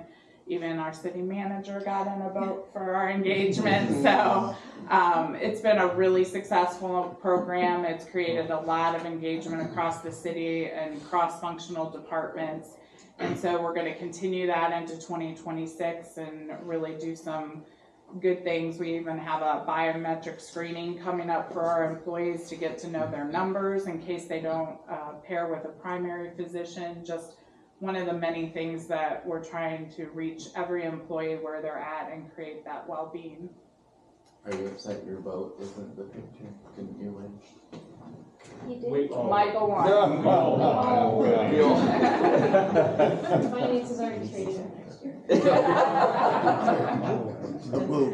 I will want to emphasize, it's just me speaking here. Employee wellness is, the healthcare system right now is overwhelmed. In order to maintain your health, you have to be the one to do that. Yeah. People need to be trained in how to monitor and measure their health. Mm-hmm. It's so amazing. I'm driving with somebody, and my doctor tells me I don't need a PSA test. Oh, congratulations. I'll tell you when you're going to die from cancer. It's just telling people that mammograms need to be done and PSA tests need to be done. And here's what the thing means. I'm just saying wellness is part of the DEIB thing. To me, diversity and wellness is probably a summary statement for that. And I really applaud what you're doing.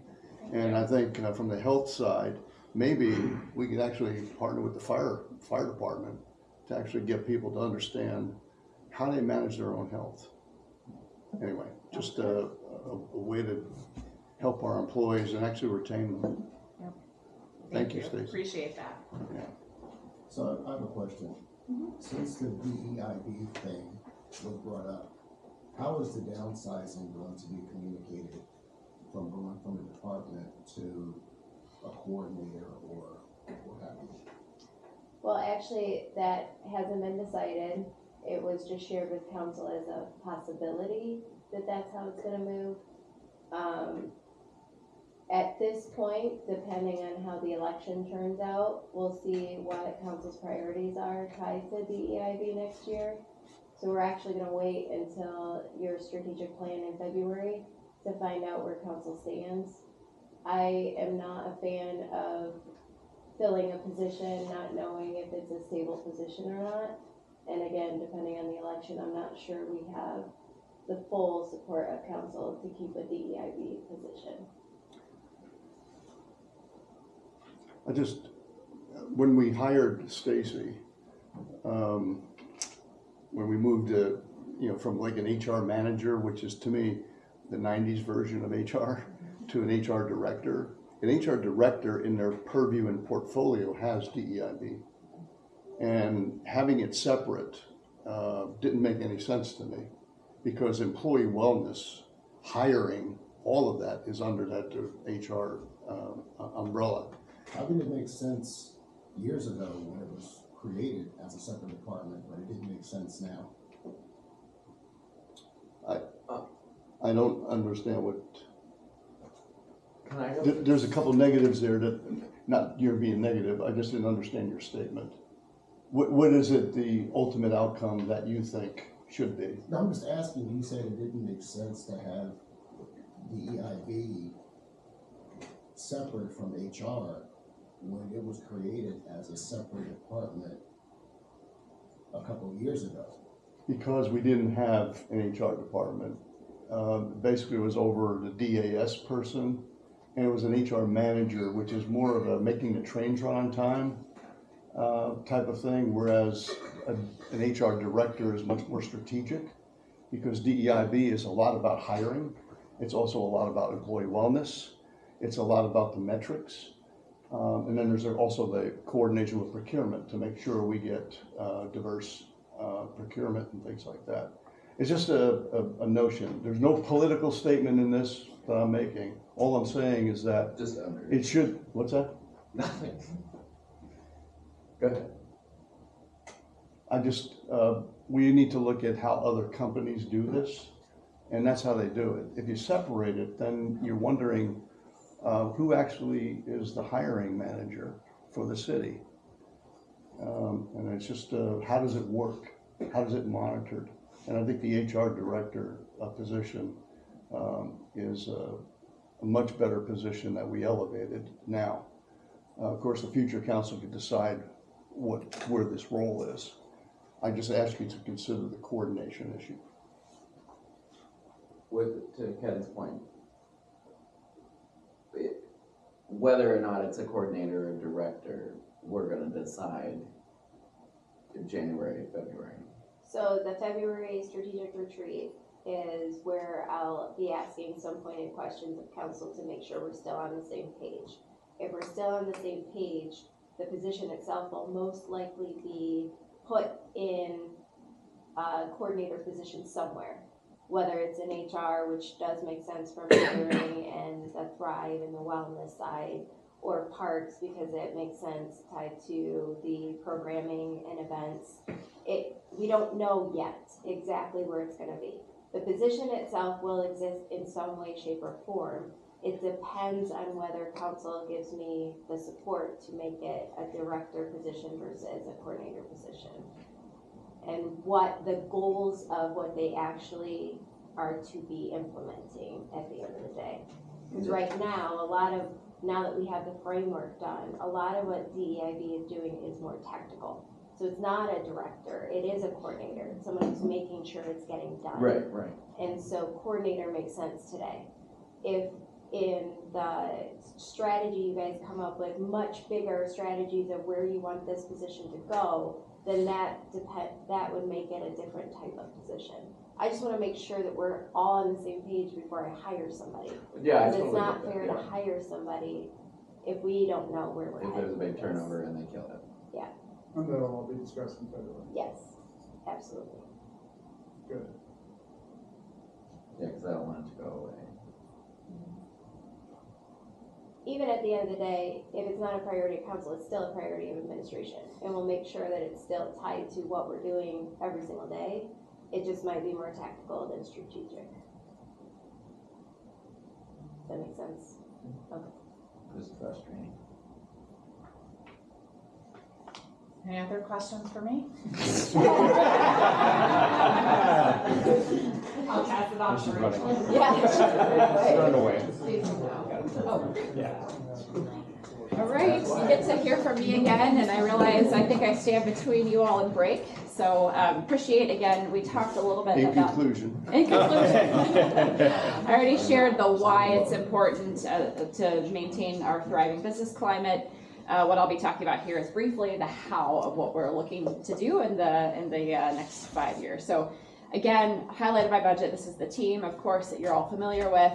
Our goals are to continue advancing our Advanced Westerville economic development strategy implementation. We're in year 3 of that. We are looking in the later years of an update once we kind of get 5 to 7 years beyond that initial effort. My budget also includes the funding for the Westerville Industry and Commerce Corporation, so I'll talk about how we will be advancing council strategic goals with that, as well as the land transactions, so Westar Place, East of Africa, things of that nature. So again, to accommodate and create our thriving business climate, There's 4 kind of strategic areas that we focus on. So retain. So a lot of that council's familiar with are business leader roundtables, where we bring businesses together by certain affinity groups, by area, by industry, things like that. And that's an opportunity again for us to continue building those relationships, not just with our team, but with our city leadership as well. Develop, looking at our infrastructure, working with planning and development, making sure that we have shovel-ready sites, again, to accommodate new investment in our community. Support, I mentioned workforce development being very important to make sure that we have great talent pipelines identified and skilled employees, working with our partners at the Westerville Chamber on our WorkWise collaborative there. But also things like this past year, we did, council will remember our community entertainment district program that we implemented in Uptown and West Star area. It's another tool to use in our recruiting efforts and supporting our business community. And lastly, on the marketing side, we're thrilled to have Hillary now as our new community affairs director, working with her and our team to really double down on our efforts to tell the Westerville story from an economic development perspective. So there's dollars in our budget attributable to that. And then we've got, again, other consulting services in our budget to accommodate that. And all of it, again, is to sustain the momentum. I love putting a couple of cherry-picked headlines on the screen of how all of this works together to result in those types of headlines. I do like the economic development page. Great. I don't like how it takes about 4 clicks to get to the agenda of council. And actually, I got to go to the clerk of council, then the agendas, then click here. I'm hoping that council news actually becomes part of a page that we could enjoy. But anyway, the economic development one is good. Awesome. We've spent a lot of time with the community affairs team to develop that, to make it easy and a great tool for telling our story. Beautiful. Thank you for the feedback.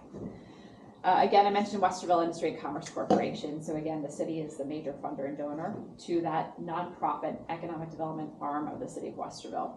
So as part of that, we're requesting annually $100,000 for our Uptown Improvement Program. Since 2012, we've had nearly $4 million of private investment in over 70 projects to make it the great place in Ohio, recognized by the American Planning Association's Ohio chapter, and literally everybody who goes to Uptown just feels it. That's the result of that intentional investment and partnership.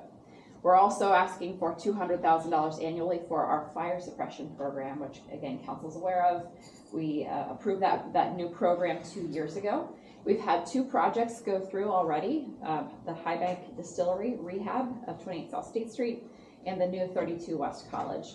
A lot of the reason why that has not been taken up more at this point is because we're waiting for the water lines to be installed, which that is in progress in partnership with planning and development, making that infrastructure available for it. It's also a lot of coordination with the property owners and tenants to make sure that the timing is right, since it is an intensive construction project and capital intensive as well. We want to have that funding available when the timing is right to make that investment.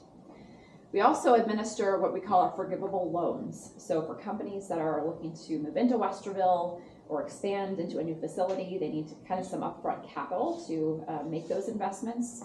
We're able to offer that through WIC. We currently have 11 companies. Typically the loans terms are 5 to 7 years and $385,000 outstanding. At our last WIC meeting, we actually forgave 3 that had successfully kind of worked through their term and again, had a major contribution to the city's bottom line on the income tax side. East of Africa, Sharp House expenses, again, as council is well aware, we are maintaining and preserving the Sharp House. Dave and his team are doing an excellent job kind of making sure that we're paying the respects that building deserves. But we are looking to kind of sunset that investment as we make those major capital investments into the facility and look to its future. We don't know what that is right now, but we're hoping to make sure that it's stabilized and ready for its next chapter here by 2028 or thereabouts.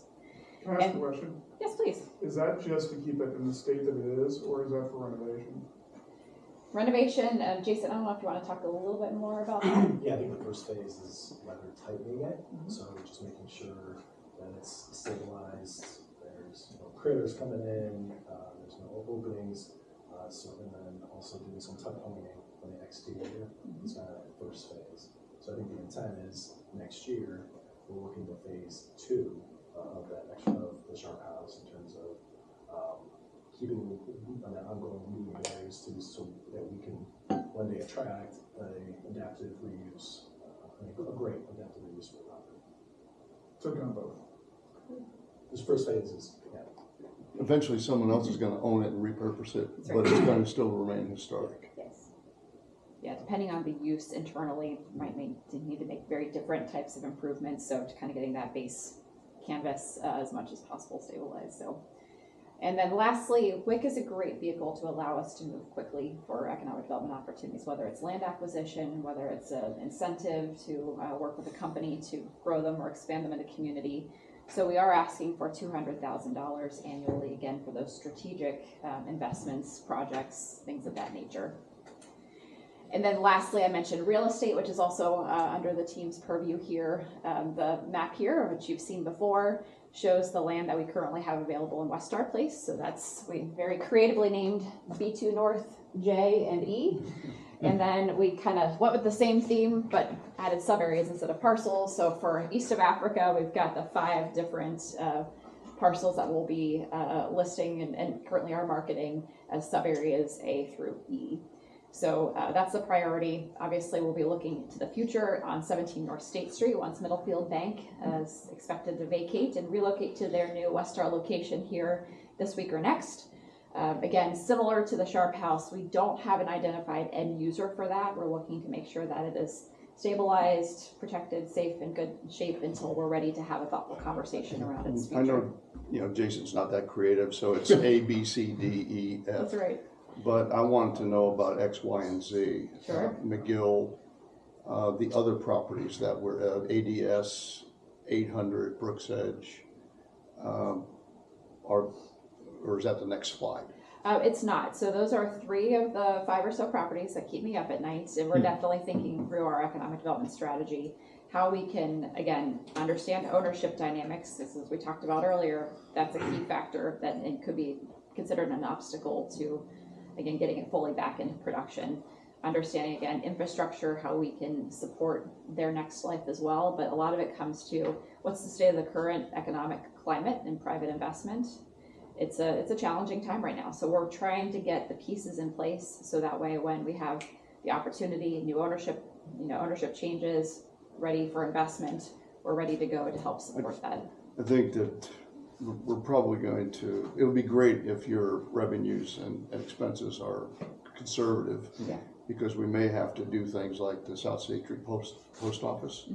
That's going to probably become available. The Hamby Square, there's going to be redevelopment opportunities, and I'm hoping it falls into the category that we already have going on in South State Street, rather than somebody else's dream of something that we don't want. But add to that McGill and Isn't McGill closed? They did change property owners, so now it is in the hands of a developer. We don't have a plan yet that they're ready to talk about. They're looking at getting some tenants in the near term. But as far as the McCorkle extension, which I know is a fundamental part of your question, Mr. Chair, we don't have any. Buying a piece of property for someone else to come in and develop. And I would say that probably the post office is probably going to be the most expensive piece of property that we may have to get. Because it is going to eventually turn over. I don't think we need that post office. So the post office, someone asked me about that a couple weeks ago, but since you brought it up, is there something going on? We've got 2 in Westerville. So there's the one on South State Street. There's the new one in Delaware County that is where most of their operations serving Westerville are out of that location. So the one on South State Street is aging. We actually have spoken with the federal government's brokerage team responsible for disposition of their assets. They don't tend to let go of real estate that they own and control. That said, in this current political environment, they may change strategy on that. So again, I think the key here is for that property and the others you mentioned, not only is our team maintaining relationships with our businesses, but also property owners, so that we know as, circumstances change moment to moment, we're on top of it and ready to act. So again, as we talked about at the very beginning, it's capitalizing on opportunities, being ready, having the resources in place to do that, and the tools to serve that strategic outcome. So just for my own clarity. Nothing really has changed with the No. post office. We're sort of holding. There is a social media rumor that has arisen That's, about, but I haven't heard anything about it, so I assume. nothing about it is true. Okay. We We're are, gonna take it and build a parking lot there. correct, that is not at That is all. false. For real? Completely false. That's where we're gonna do a parking garage We there. actually, because we have, A dispensary, through yeah. community affairs, we watch It's the not close to the sentiment, south. yeah. We have no idea where that rumor started, we have no idea where it came from, it did not come from factual information. Correct. I did like though that that we were gonna do that so we could take the parking spaces off of State Street. That was. Also, You know, Yeah, I also it's false. gonna be a massage parlor and a dispensary. This is pretty good, because I didn't hear any of it. Yeah, there's a lot of creativity out No, there. I'm kidding. Creative Yeah. ideas. yeah. Monica, you're Also- saying all this in a meeting. All social media rumors, none of it is true. Yeah. All right, so with that, again, I will just reiterate that we are keeping our foot on the accelerator pedal, putting it to the floor. So we are ready again to promote our thriving business climate. So unless there's any other questions, that's our economic development budget. Moving into break. Yes. There you go. We had break set to come back at 10. So that's 6 minutes. Is that enough for you? Let's do 6 minutes. Okay, So that people can get out of here by 2 o'clock. perfect. Are you trying to pick a fight?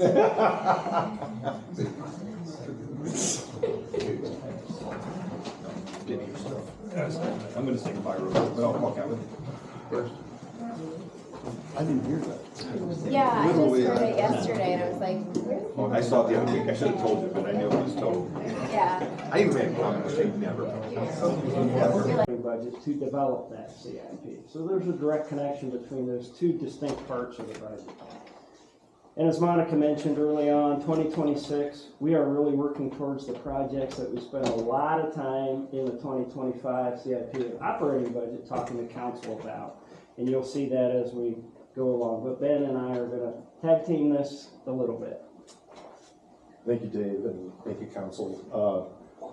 So I've been here since January, and I can say without a doubt that we have had a very busy and productive year. So up on the screen here are a couple of our 2025 highlights that we'll go over.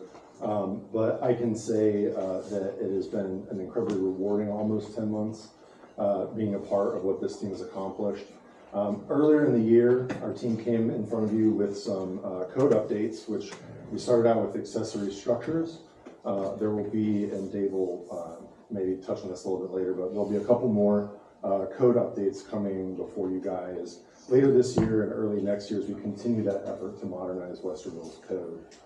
As Dave said, a lot of what we are doing this year is following up on projects that began last year.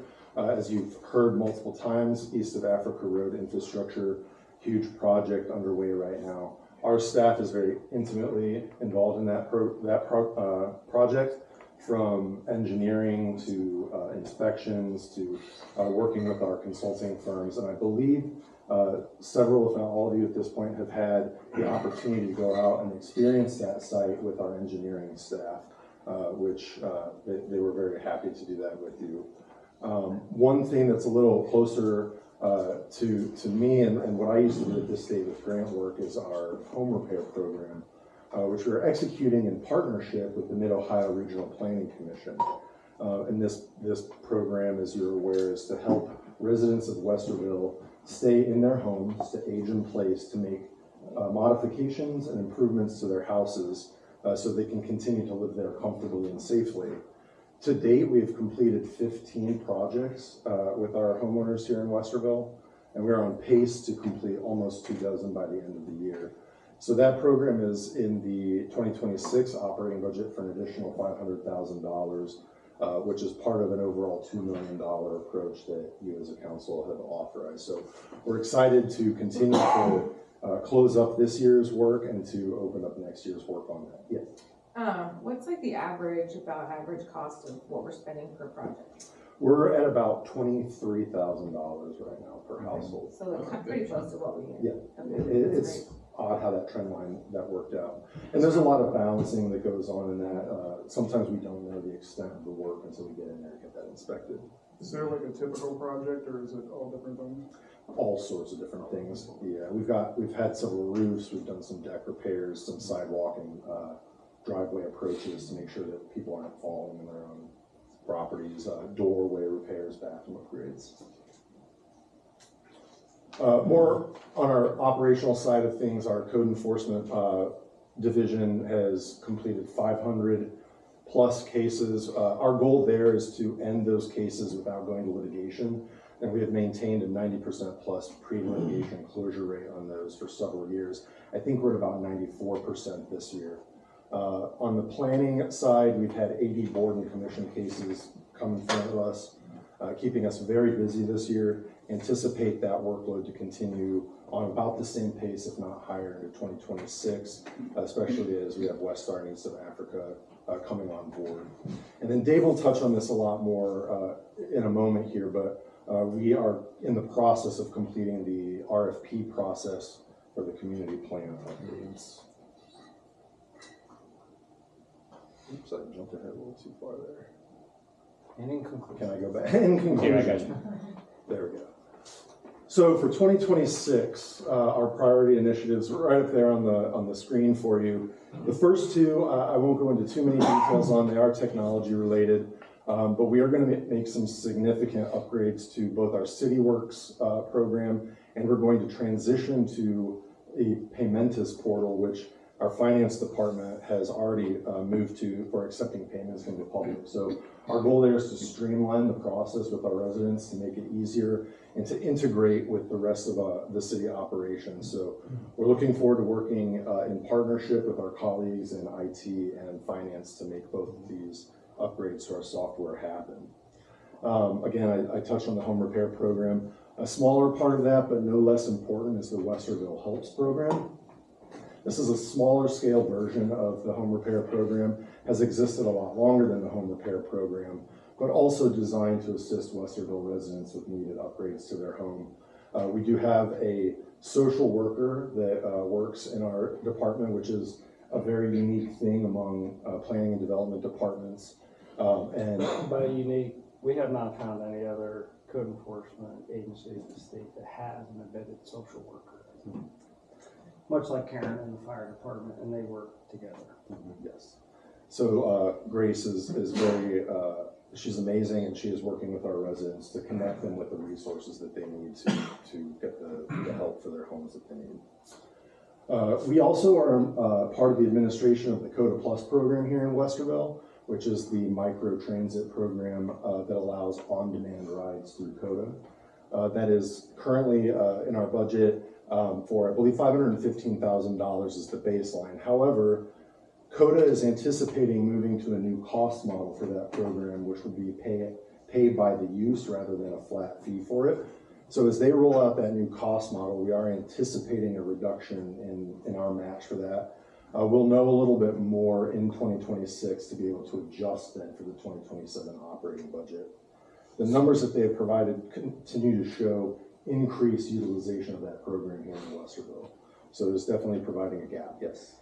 Yeah, I just, given that we're paying higher sales tax for Coda, I know that the sidewalk program, but it would be good to highlight the projects that money is coming to make sure that our bus stops and the connectivity to bus stops are good. Regarding the Coda Plus, I'm glad they're using a different model because, again, the sales tax is probably enough for them for permanent. So thank you. Absolutely, and we'll keep an eye on that and report back any changes. Will the student discount still be in place? My understanding is that is not changing. And so the use, it would be like, if I want to go farther, it's going to charge me more than the whatever, or they don't know yet? We don't know for certain yet. It sounds like it won't be a user-based fee. It will be the use overall in Westerville. It'll be our subsidization. Oh, not me, David, right. It's not just the Westerville change in model. There were 2 other areas that participated in this as well, and I hope more. And so they're changing the model overall as a result of the Wincus passage and the kind of things Mike was talking about. So okay. just, eventually, we're going to, it's a 9-year cycle. We take the seat on Coda Board for 3 years per the charter. And probably the person that's going to be asked to appoint somebody is the mayor. And according to our bylaws, the mayor recommends and the council consents. But stay ahead of that because that's coming. When are we going back on that board? Probably a few years, since Craig was on it for us, then he went to Franklin County. So it's not gonna be long. I don't know when, but it won't be long. It might be something to query to find out when is our seat up, so that we could stay ahead of it for council to plan for that position. And it doesn't have to be a council member, by the way. I'm not asking for it. Oh, it doesn't have to be a council member, it just can be like a resident? Yeah. Didn't you get Mike's application this morning? No. Mike would be happy not to meet with David.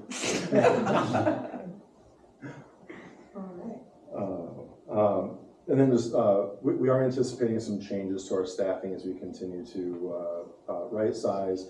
We, as you've heard from several of our departments, have some staff members that are eligible for retirement, so we're trying to get ahead of that and plan for that with our colleagues in HR who are excellent, and I think we're really well positioned to attract some good new talent here in planning and development over the next year or so.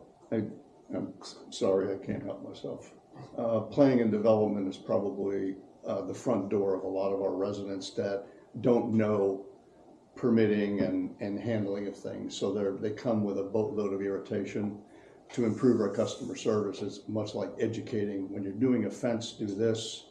But on the other hand, staying ahead of that, because I think that these activities are going to increase. They're not going to stay status quo. So I do believe the people that are interfacing with our residents, you need to stay ahead of that staffing. Again, projects that we started last year that we're continuing through, our engineering and building staff are heavily involved in the City Hall project, continuing to provide inspection and engineering services there. So we'll continue to be involved in that. And then the last note is that we are deploying a new CIP software and have been working very closely with our IT department and finance department on that. So looking forward to that process next year. And learning with the rest of the departments that are involved in the CIP. And with that, I will turn it over to Dave. There we go. Now, and in conclusion, this is similar to the lengthy conversation that we had with you all during budget last year, the housing workshop session that we had, and continuing conversations through this year. So we are following through. Really work on a scope of work that made sense in detailed format for the 3 phases we outlined with you. During the summer, we also worked with procurement specialists within the city and our partners in economic development. Rachel Ray's on our review team, and our partners in Parks and Rec, Director Forkling as well, so that we're aligned with the various planning opportunities that are in front of us as a community, but also to gauge our pace so that we're not stepping on each other as we go out there with RFPs to the marketplace. The pros plan was out there first. We got ours out in the summer. We did get 13 responses back for phase 1 and phase 2. Phase 1 being the initial work in the community plan, and phase 2 being the focus area plan on South State Street that we talked about. Just so you know, in my experience, 13 responses by highly qualified teams is I would normally expect 5 or 6 for a city our size for these kinds of activities. So there are a lot of people that resonated to the way that we put that out on the street and want to be part of our community and help us in that process. So we have a happy problem of reviewing 13 of those, and then we're just going through the interview process and concluding that now, hoping to contract here in the next month or so. But definitely appreciate the alignment and partnership as we move into these, really it's major planning exercises for our community to set us up for success in the coming years. Phase 3 is included in this budget. That's the large community plan update. That's the major public involvement piece of that after we conclude phases 1 and 2. So that's included in this budget process, really looking out to 2027 at this point. And then we've brought forward to you strategic code updates in the zoning code. We'll call it round 1. You approved those earlier this year. Round 2 is actually going to Planning Commission Wednesday night, and so we'll be landing on your desks thereafter. There's 4 or 5 changes similar to round 1. These are modernization and some cleanup changes for this particular round of those updates, but we're continuing to follow through with that. Sure, Dave. I thought in our work session, what's listed as phase 2 and phase 3 were going to be operating kind of at the same time, right? When I asked about speeding up, and we said, well, we're going to tackle State Street and we're going to be doing, but this looks like we've shifted community plan to after. No, this is actually completely in alignment with what we showed you. The community plan being broken into 2 phases. The first phase that's outlined here, this is almost exactly what we had last year and at the work session for it, in terms of words, is really a kind of a get ready, get set, go approach to this overall huge effort. And that get ready and get set is demographic analysis, understanding where we've been, where we are, analyzing the existing community plan for what we've done, what we haven't done, and maybe big pieces of what we want to do up here. And that will involve some stakeholder work and some community work. It's not devoid of those opportunities, obviously, but it's more top line. And then as concurrently, we will be working on a focus area for South State Street, which has momentum around it. We've talked about it today. Rachel talked about it today. The post office site's been brought up as maybe an opportunity. So we see that as 2 pieces of work we can do at the same time. So 1 and 2 are the being same. cognizant that there's a major Parks and Rec plan that's going on at the same time.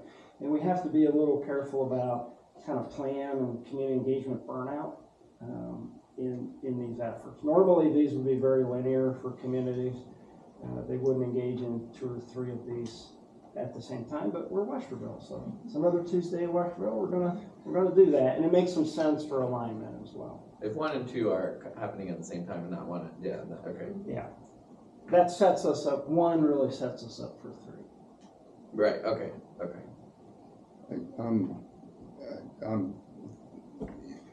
You've heard me have some criticisms and witticisms, but the top layer is I'm very pleased about your leadership and your team, and I'm very confident that this plan is going to be great with community engagement, and of course JR on the park side. But you're right, community engagement, and Hillary might want to pick up on this, notifying people as to when we're going to have these engagements so that we can get more than 3.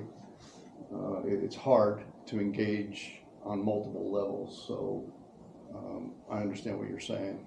You don't want to crowd this thing up, but Parks and Rec is an important element too. Yeah, appreciate that. And I can tell you one of the things from JR's plan to our planning processes is that we're evaluating the consultant teams on is their ability to help us engage with our public in all kinds of ways, modern ways, but also make sure we're aligned so we're not, it's clear that they're different projects, but they are aligned, but we're trying to avoid community engagement burnout at the same time. That's it. Thank you. Thank you.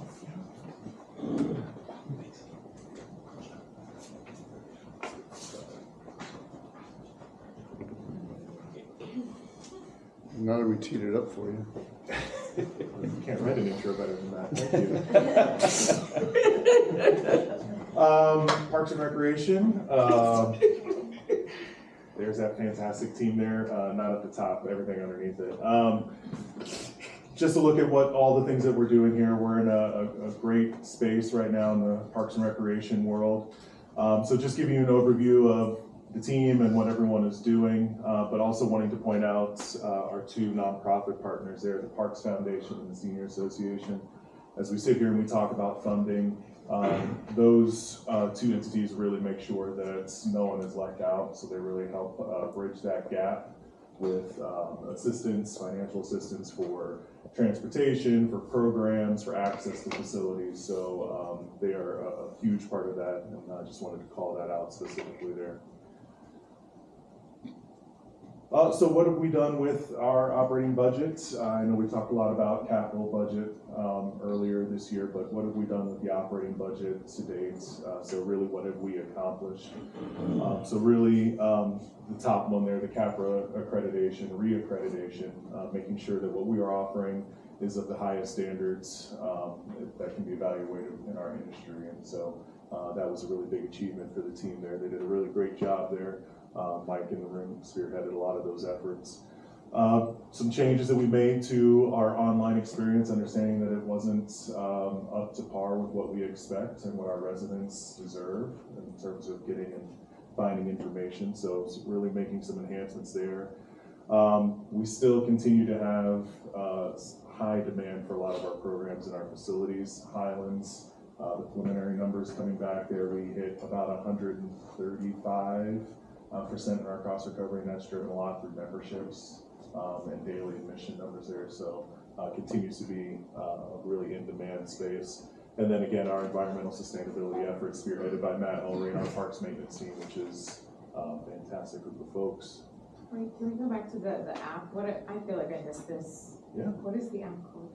The app is Westerville Parks and Recreation. It is actually in your app store. We're still doing some modifications with the experience there, working with our vendors, but it's out there. We haven't done a huge rollout yet, that's what I was like. just because we're working on some of the, hey, this needs to equal that, but you are more than welcome to download that. It is in your app stores, and you can take that for a test in there. Hopefully we'll have a more dedicated rollout here before the end of this year, but that's something else we did with operating budget for this year. This Mike Phillips' role looks like an extraordinary making the trains run on time and fitting and finding a space for everything. I mean, that is so important to our community, and thank you. Yeah, he's great.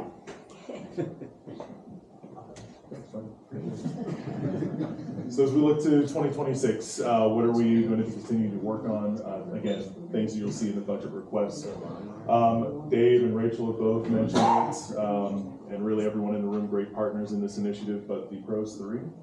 So we have executed a contract, and we will be getting some information from them as far as timeline and schedule, but this next year, we will be diving heavy into Parks and Recreation open spaces master planning with the goal of having a deliverable to present to residents and to council by November, December of next year. So we're really excited about that. Now we'll really provide that next 10 years of Parks and Recreation planning for us. So is council, when are we gonna get input on that? Like do we get to participate in that? In PROS? Absolutely. So we're working on internally as a team, identifying key stakeholders in the community, getting that information ready for when the consultants are ready to hit the ground and get moving with their engagement opportunities. But there will be focus groups, there will be interviews, a whole bunch of fun, exciting community engagement and council engagement. Yes. I'd like to see our 51 miles get to 100. I really, our bikeways and trailways are very good, and I think we can amp it up because it's an extraordinary effort in Westerville. And so hopefully PROS not only deals with the parks, but also the connectivity. Absolutely, absolutely. And then that will also kind of dovetail into the community plan as well. So Dave and his team will build us all of those extra 50 miles of trails. So, what was that? Yeah. Safety and security, always top of mind. So we've got some communication efforts. We've got a massive system with the 51 miles that we currently have, but all the parks and all the facilities. So how we communicate with each other is vital, so we're going to really address that. We're also going to be looking at some more security cameras, both at the community center and Highlands Park Aquatic Center.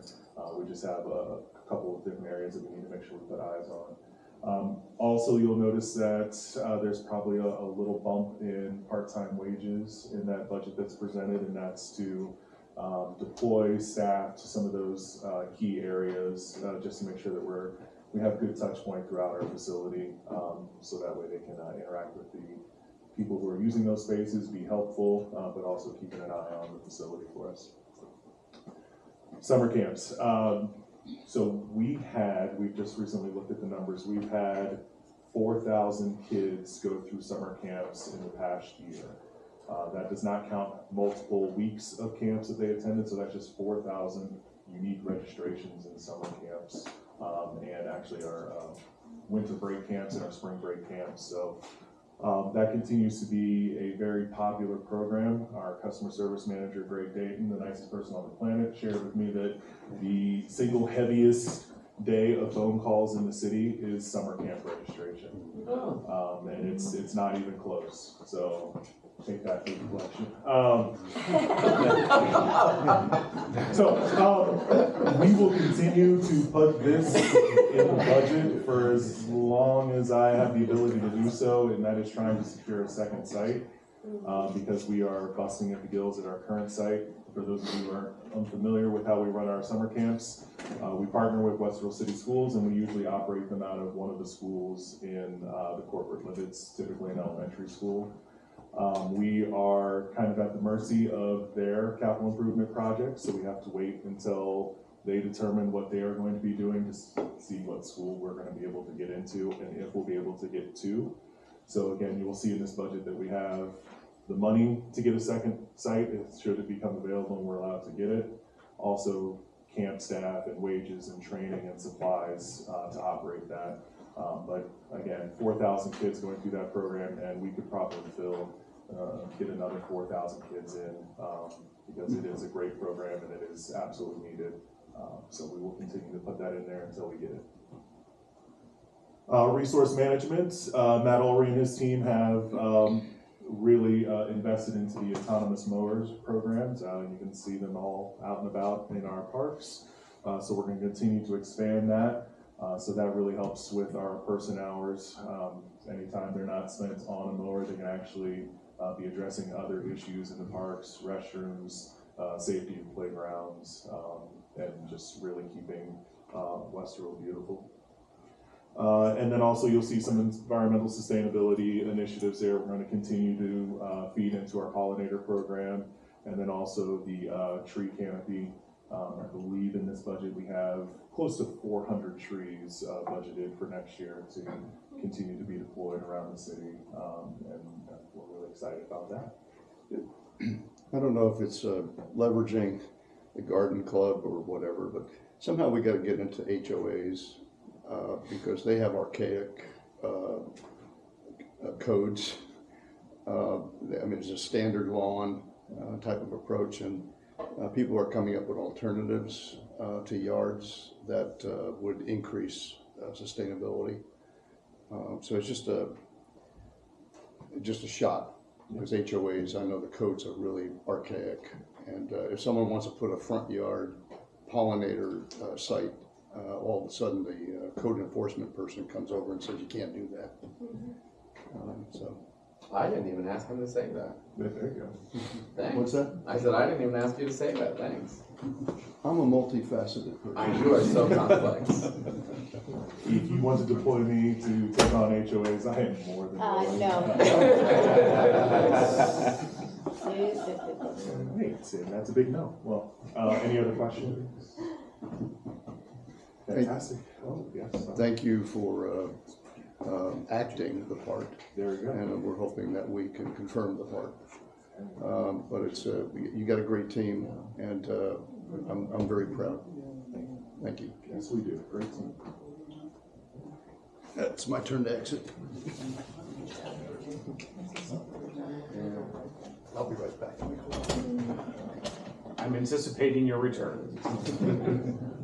Well, good morning, everyone. It's my pleasure here to have the opportunity to talk to you about the information technology and WeConnect plan here for next year. One of the things you probably won't see is a bunch of projects that are listing out specific things that we're going to be doing, because you're hearing about them as we're supporting the departments across the entire city and delivering these unique technology projects and partnering. So how we're achieving that, last year, you may or may not remember, we went and completely restructured the department, and we went and created our 4 main areas here under the technology team. So WeConnect Data Center, our infrastructure and operations team, handling your level 1, 2, 3 kind of support. The solutions and project management office, so handling renewals, relationship management and projects, and our new data and analytics team, really focusing on how we can take our systems that use our data, finding ways to integrate it and start using that data more effectively. The one key piece I wanted to highlight is there in orange. We have, under WeConnect, we had a business development person who was working with us, and they left, and we reassessed this position and turned it into a customer relationship coordinator. This is a position that is really focusing on working with our existing customers, making sure that we're delivering excellent customer service, we're keeping in line with their expectations, we're also working to grow with them as we continue to work and do sales opportunity, work with our economic development team to support initiatives there, and continue to expand our customer footprint in the data center. So on the information technology side of the house, we have our 3 managers, my deputy director, Brian Mundy, Sarah Heisel, our solutions manager, and our newest team member, Langdon Sanders, our data quality manager. So one of the things we're continuing to finish out and anticipating to finish this coming year is our zero trust security model. This is really been able for us to achieve this because of council's and the city's goal of a cloud-first approach. That way we can use any device to connect to any system right when we need it to. So whether it's a member of staff out in the field, or you're sitting at your desk, or pulling up information for council meetings, because that's all cloud-based and it's going through our cybersecurity protocols and authentication processes, we can then go ahead and provide a zero trust solution, which really minimizes our attack vector and the threats to the city on devices. Additionally, under our solutions team, they've been handling a lot of projects this year. They started off the year with 16 and have successfully completed 8.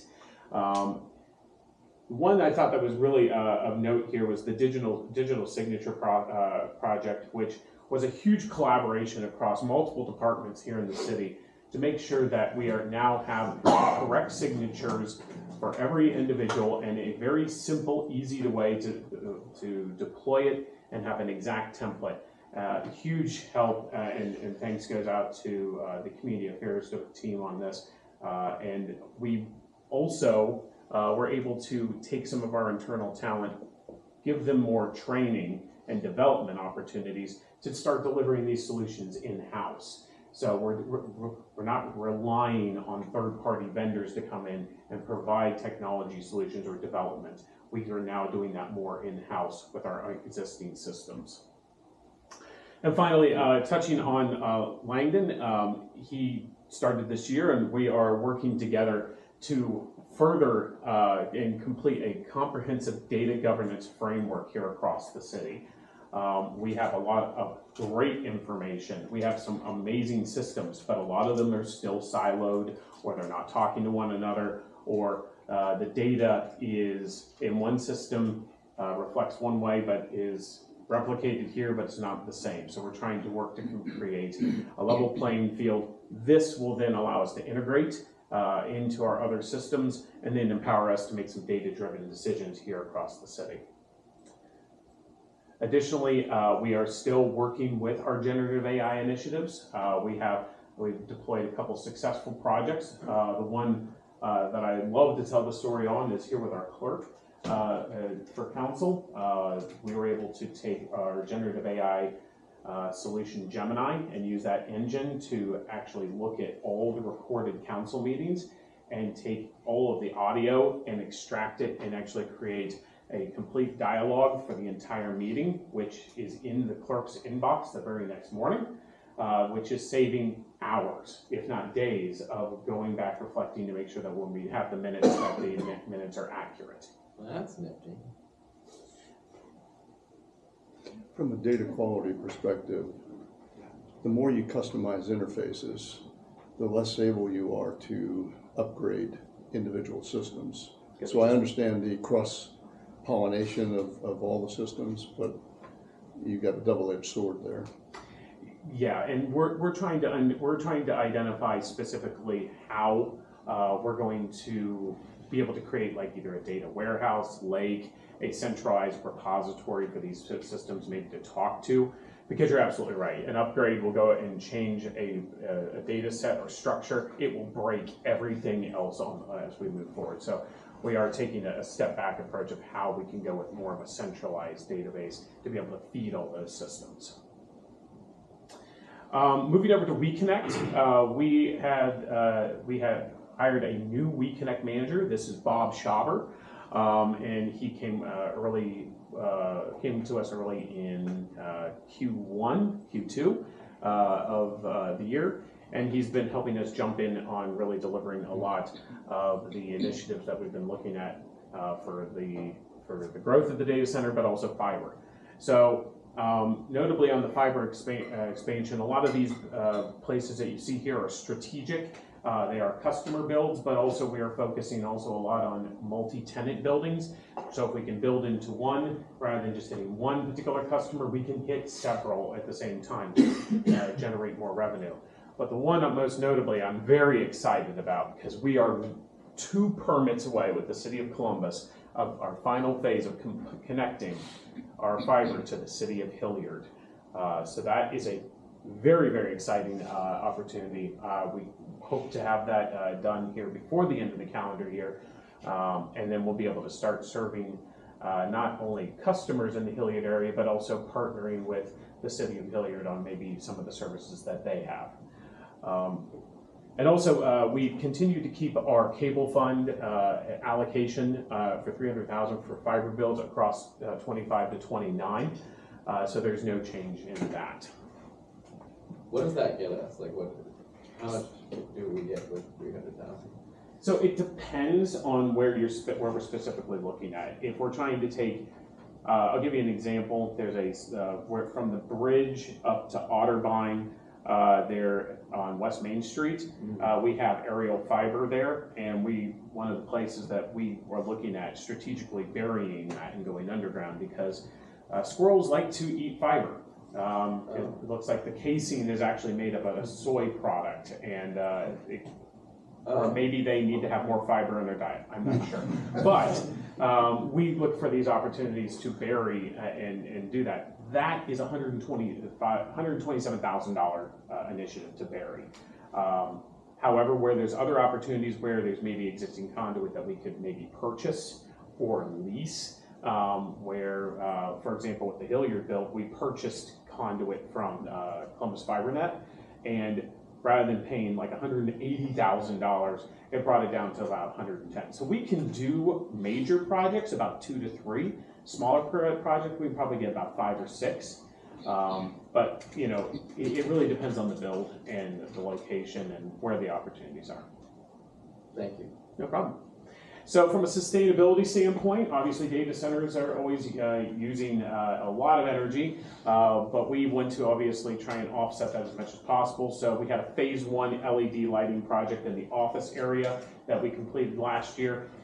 We are waiting, we're just waiting to find the time to schedule the new LED lighting on the data center floor. We've also been looking at opportunities to uplift our website. So we have a new website that we've been working with our internal web developer to create and deploy. So that's coming very, very soon. As I mentioned before, we have our customer relationship coordinator. This was an exciting opportunity for our replacement because this used to be the IT and WeConnect administrator within the department.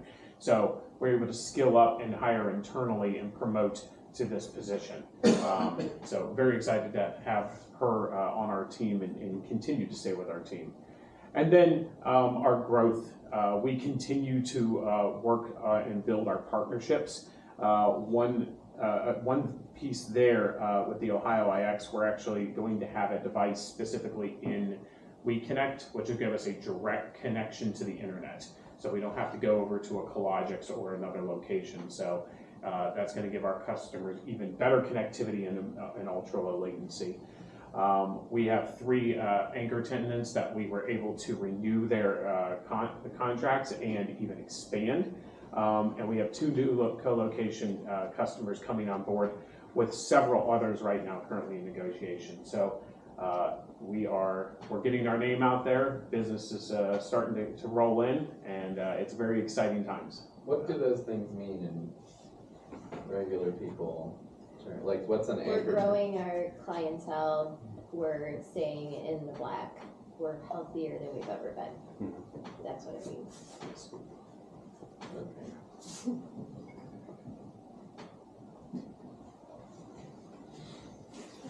Thank you. Thanks, Michael. Yep. And thank you for staying in the black. I had one goal. Yeah, one job. That's it. Good morning, Council. Wanted to first start off by recognizing our great team in public service.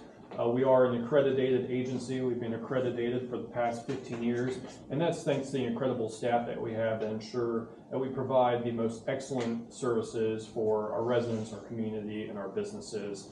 We are one of 8 agencies in the state that is accredited, and we remain accredited abilities.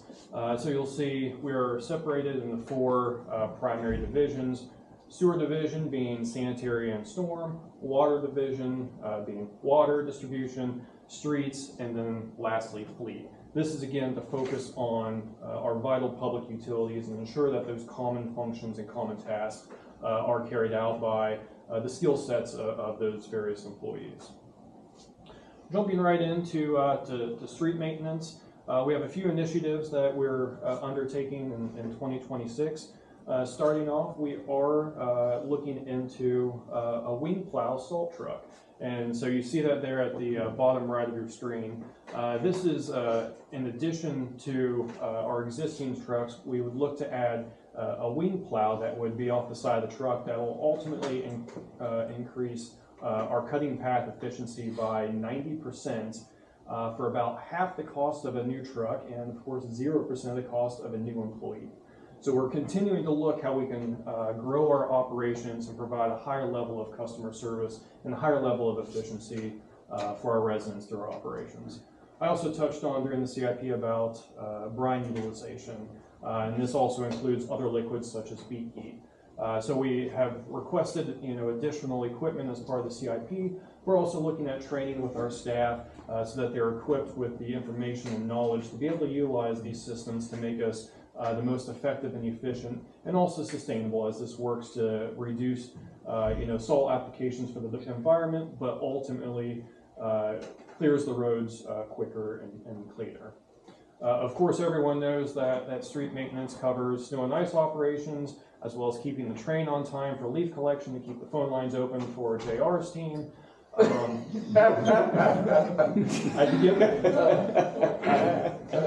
We also maintain 7,300 street signs throughout the entire city.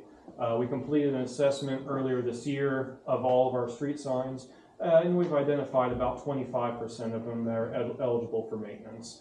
So the Federal Highway Administration sets the standards and specifications that we must meet for all of our signs throughout the city to make sure that they're reflective, that they can be seen, and that's a common sign for all drivers, whether they're traveling in Ohio or Tennessee, Columbus, Westerville, wherever you may go.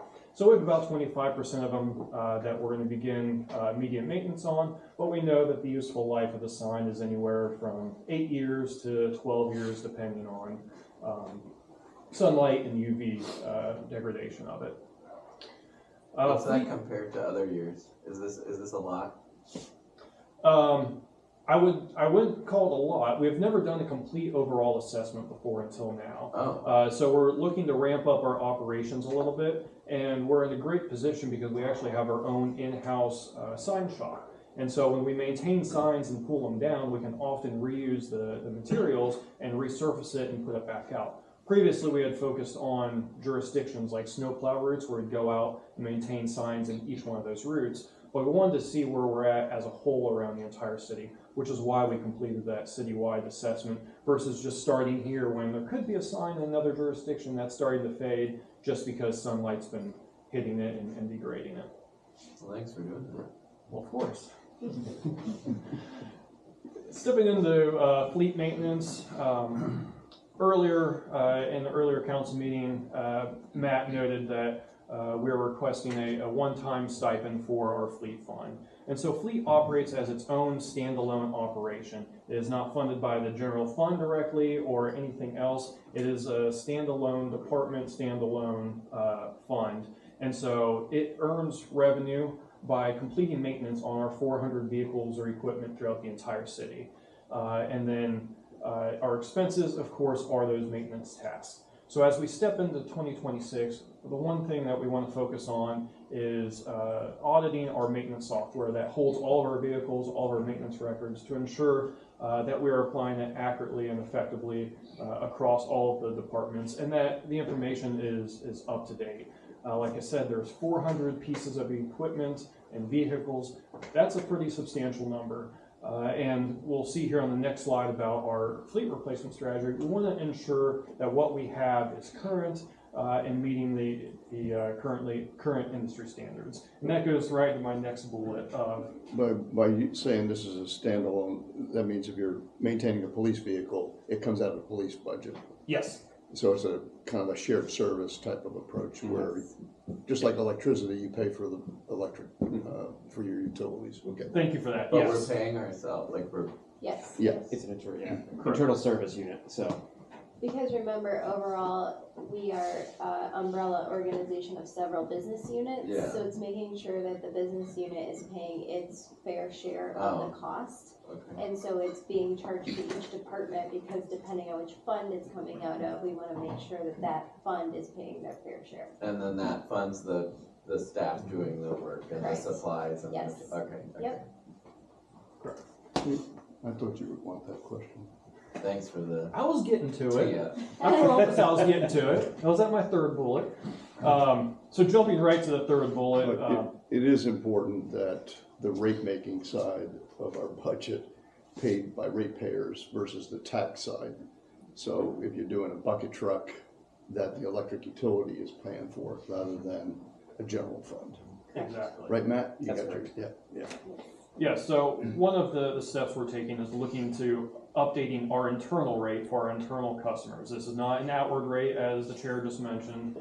So this is what we charge other departments that we maintain their vehicles and equipment. So the local average cost for fleet is $219 an hour to maintain a wide variety of vehicles, from large salt trucks to bucket trucks to pickup trucks and cars. And so we have remained incredibly competitive for ourselves at a rate of $105 an hour that we have applied for about the past 5 years. Of course, fleet has been impacted by COVID and some industry changes, and so we need to be able to update that rate as we update our operations. And so that's why we have planned a rate increase to $1.50 an hour. Again, it is well below our local average and remain competitive, and we keep this strategic partner within our organization so that we can keep a state of readiness for our equipment, that we know when something goes down that we have mechanics available to maintain a police cruiser or a fire truck or whatever that may be and our 3 mechanics know our 400 piece of equipment. It's not some random person at a dealership. Our mechanics know, and they can spend the time that's needed to be able to maintain that versus in and out to make as much money as possible. But again, this is our internal rate that we charge ourselves. That's funded by the various enterprise and general funds, as we just discussed. Sorry, trying to wrap my head around it. So the staff that work in the fleet maintenance are paid out of what we make here? Yes. Not out of the general fund? Except for, so what Matt had said earlier, when we're doing the reappropriation, disappropriation ordinance in front of you, that we're sending some money from the general fund to this fund because we didn't charge enough for the services and we can't cover the cost to run it. So by increasing this rate, we hope to not have to subsidize it from the general fund. So then my follow-up question is, we're about to raise the price on fire and police after we just talked about being a little worried about. Yep. So you saw in the police, their overall highlights, they said that even with these changes and the increase in the funding for the contract employees, there were still only a 2% increase year over year for the next couple of years because we've made efficiencies in other areas of their budget, and that's what we do pretty much everywhere. So when you see an increase like this, we find another way to offset it. Except for property tax, who nobody knows what's going to happen. I don't have that crystal ball. But it is possible that we could do what we just did every year. The transfer. Yes, and we have been. We have been doing that quite often because we haven't increased that rate since 2020. Okay. And that's why it's like, okay, now it's a trend. We know it's a problem. We went out and looked at the market and saw it was $219. Raising it to $150 is still a savings to all of us instead of outsourcing it. And so keeping it in-house but raising it enough to break even is actually a cost savings to the city, because if we went out and had a private company do it, it would be $219 an hour. Okay. So we're still in a really good place. Okay. I think it's important that we don't cross-subsidize. We can't subsidize the fire fund with the general fund because we got another partner in this, London Township. Well, legally we can. Yeah, I know. But I just don't want to confuse David that. I'm just trying to understand it. So the general fund can pretty much subsidize any of the funds if we choose to, because as long as it's a public service, you can use general funds for it. Vice versa is not true. So you can't use electric funds to buy a fire truck. Right. So there are a lot of rules and regulations around it. Now, as far as financial sustainability and our goals of fiscal responsibility, you try not to use the general fund to subsidize other funds, particularly ones that can handle their own, which is why we do keeping all the rates for utilities separate from the general fund. The fire levy is separate from the general fund, so that the revenue and expense stays in that fund so that it can sustain itself. Cool, thank you. Yep. So the fleet maintenance division also leads the fleet replacement. So our fleet replacements do have a fleet replacement policy, and that's the guiding light that we follow to ensure that we're replacing vehicles at the perfect time. So it's the time that we get the most in resale, while also ensuring that costs are not far exceeding the value of the vehicle, and also maintaining a state of readiness so that our police department, our fire, our public service, electric, all various departments have vehicles in proper working condition and can trust them to respond. So in 2026, we're looking at a total of 21 vehicles for replacement. That totals $2.6 million. And as we kind of just discussed, this is from the various different special revenue funds, enterprise funds, and general funds, funded from each various department. I do want to point out, some of the numbers of the scheduled replacements for the different departments. You see police is at 6 vehicles, and that's because they have, a high number of cruisers, so our officers can, keep the community safe. but also those cruisers receive a lot of wear and tear, a lot of mileage, so they sometimes get turned over quicker than others. While public service is also a 5, very close to police, that's because we have 4 different funds underneath it, 4 different operations, being water, sewer, and streets. So again, we try to balance all of this to ensure that we are being fiscally responsible and providing those excellent customer services, not only to our community, but to our internal customers. One thing I do want to note is whenever we look to replace a vehicle, we always work to right size our fleet. We want to make sure it's the right size vehicle, has the right components, it's the right number of vehicles. Sometimes a certain type of vehicle can become obsolete and we need to adjust it or just retire it altogether. And that's where that snowplow comes in, is that we're looking to see, can we add to this, can we change it a little bit to be more effective and efficient? And so adding a wing plow to the snowplow made us 90% more efficient for less than half the cost. And so we do that with all of our departments, and we work with all of our department heads and fleet managers through those departments. And just imagine that you have to go through safety training, because putting the wing out there will probably take out some parked cars. No, it will not. We're not doing it. Don't think so. Don't put that out there. The other thing is, this is advanced calculus, because some things you don't want to buy in February, you want to buy them in October. So there's a cadence to when these things are delivered. So it's advanced calculus, and I have full confidence that you're going to do that right. Thank you. Okay. All right, so jumping into our water distribution system, I'd love to talk a lot about this, but I don't have a lot of time. So one of our ongoing programs is our water valve exercising program, and this is what it is. You know, we go out, we exercise all 3,000 valves throughout the city. A lot of these items are an EPA requirement, an EPA mandate that we must do to ensure the reliability of our system. But in turn, it makes us perform some additional maintenance on our system, which is good, because it ensures that we have the working mechanisms to be able to supply water safely and efficiently. So I mentioned that here because that in turn means that we're completing some additional maintenance on our valves in our system, which you'll see in the budget request this year. Same thing goes for our hydrant flushing. You know, we flush all 2,500 hydrants, which in turn means maintenance, so that we can ensure that hydrants are available for our fire department to fight fires throughout the city. I talked a little bit before on our lead and copper program, so I won't dive too deep into this, but just the general update. We still have not found any lead in our system. We do not expect to find any lead in our system. Our inventory is about 600 unknowns right now, and then our goal is to get all those identified by 2027 to develop the replacement plan for any lines that are identified as needing replacement. The next step in that process will be excavating the turnoff boxes that are by the sidewalk in front of properties to identify the material that way if we're not able to make access to the property.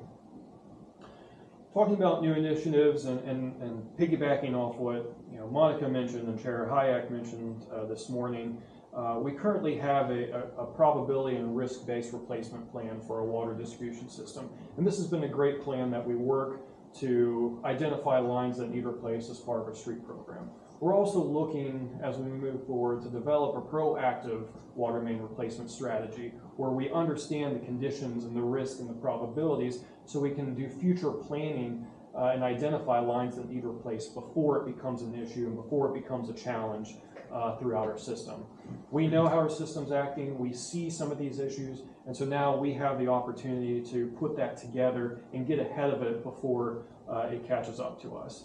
And with that, we're looking to perform a cost of services study for all 3 of our utilities. So that'd be water, that'd be sanitary sewer, and that's storm. Our electric department just completed one within the past couple of years as well. So it's the same general setup, but it's for these utilities as well. And so this is going to help us ensure that our rate matches our expenses and it matches our future planning, our future capital needs as we look to develop a proactive replacement plan. And then it'll benchmark us against other communities and ensure that the structure we have in place supports what we are seeing as future needs for the utilities. So like signs, have we not done that before? The citywide sign assessment? Like how we hadn't done signs, have we not done this study of The cost of services study? I believe it has been done before, but it hasn't been in the last 10 years. And the general rule of thumb is about 10 to 15 years, you do another cost of services study just to benchmark yourself with other communities and make sure your structure's right. So on sanitary sewer, our priority stepping into 2026 is maintaining our manholes and our sanitary sewer mains through linings and repairs. That is the most effective way of maintaining that utility is through linings and proactive repairs. The sewer utility is very deep underground. It's usually in locations that are hard to access, so it's imperative that we understand its condition and get ahead of it before the repair escalates into a much higher cost. Lining costs for the lines are anywhere from $150 to $500. Replacements is $500 to thousands of dollars per foot. So it's imperative for us to get ahead of that. And we just recently completed another citywide assessment of the condition of our sanitary sewers. And so we have a bunch of great footage of our sewers that we're still trying to unwrap right now and figure out where we go from here and what is our strategic plan for that. And again, I mentioned underwater, we are looking at that cost of service study for the sanitary sewer side. And again, it's the same framework of we need to make sure that the mechanisms are in place to support our future and ongoing needs for this utility as well. I'm not going to touch much on the projects because I really touched on that in the CIP, but I did want to note part of our request for operations was for manhole risers. So when the system was installed, whether it was 5 years ago, 50 years ago, 100 years ago, all of our manholes were level and flush with the ground. But as people develop their property, they start to be covered up by planing beds, by sod, by sheds, by a bunch of various things. And so we need to make sure we have access to those so that we can inspect it and so we can maintain our lines. And so you'll see a request in the budget for a proactive program to raise some of those manholes. Jumping into the proposed rates. So as you all know, the city owns and maintains about 180 miles of sanitary sewer system throughout the city. Once we collect that wastewater, we end up sending it to the city of Columbus for processing through giant transmission mains. So part of our rate structure is the rates that Columbus charges us for processing nearly 1 million gallons of wastewater that we send them every single year. Columbus has developed a proposed rate for that treatment process, and they're proposing a 7% increase next year and for the next 5 years as well. The final rate will not be known until the end of this month, but generally they stay within about 0.5% to 1% of their proposed rate historically. And then for our services that we maintain, our system that we own, that 180 miles of sanitary sewer, we are requesting a 2% increase to support our operations, our staff, as we look to maintain our system. And that ultimately pencils out to be about a $4.29% increase per month for the average customer. What's their rationale for the 7%? Wasn't it? It was a lot last time too. So Columbus, as the treater of really all Central Ohio communities, sanitary sewer, unless you're in the Delaware system, they have to meet very stringent EPA regulations. And their system's been around for hundreds of years. And so back in, I'm going down the rabbit hole. Back in 2009, there was some director's findings and orders that was applied to the city of Columbus as well as all Central Ohio communities. And that's EPA's director's findings and orders that we need to maintain our systems to a certain level. There was a lot of sanitary sewer overflows and effluent going into the streams and rivers. And so that order required Columbus and the rest of the communities to update our systems to reduce that. So we're in a great position in that Columbus had the forethought to start back then And so this is actually a very conservative rate compared to some other larger communities around the nation that said, nah, I think this ain't go away. I'm gonna go ahead and wait 5 years or a decade. It hasn't gone away. And so now they have much more aggressive increases than what we're seeing from Columbus. So Columbus is paying off a lot of debt from a lot of the improvements they're making for the processing of the sewer that we're sending and every other community. Okay, thank you.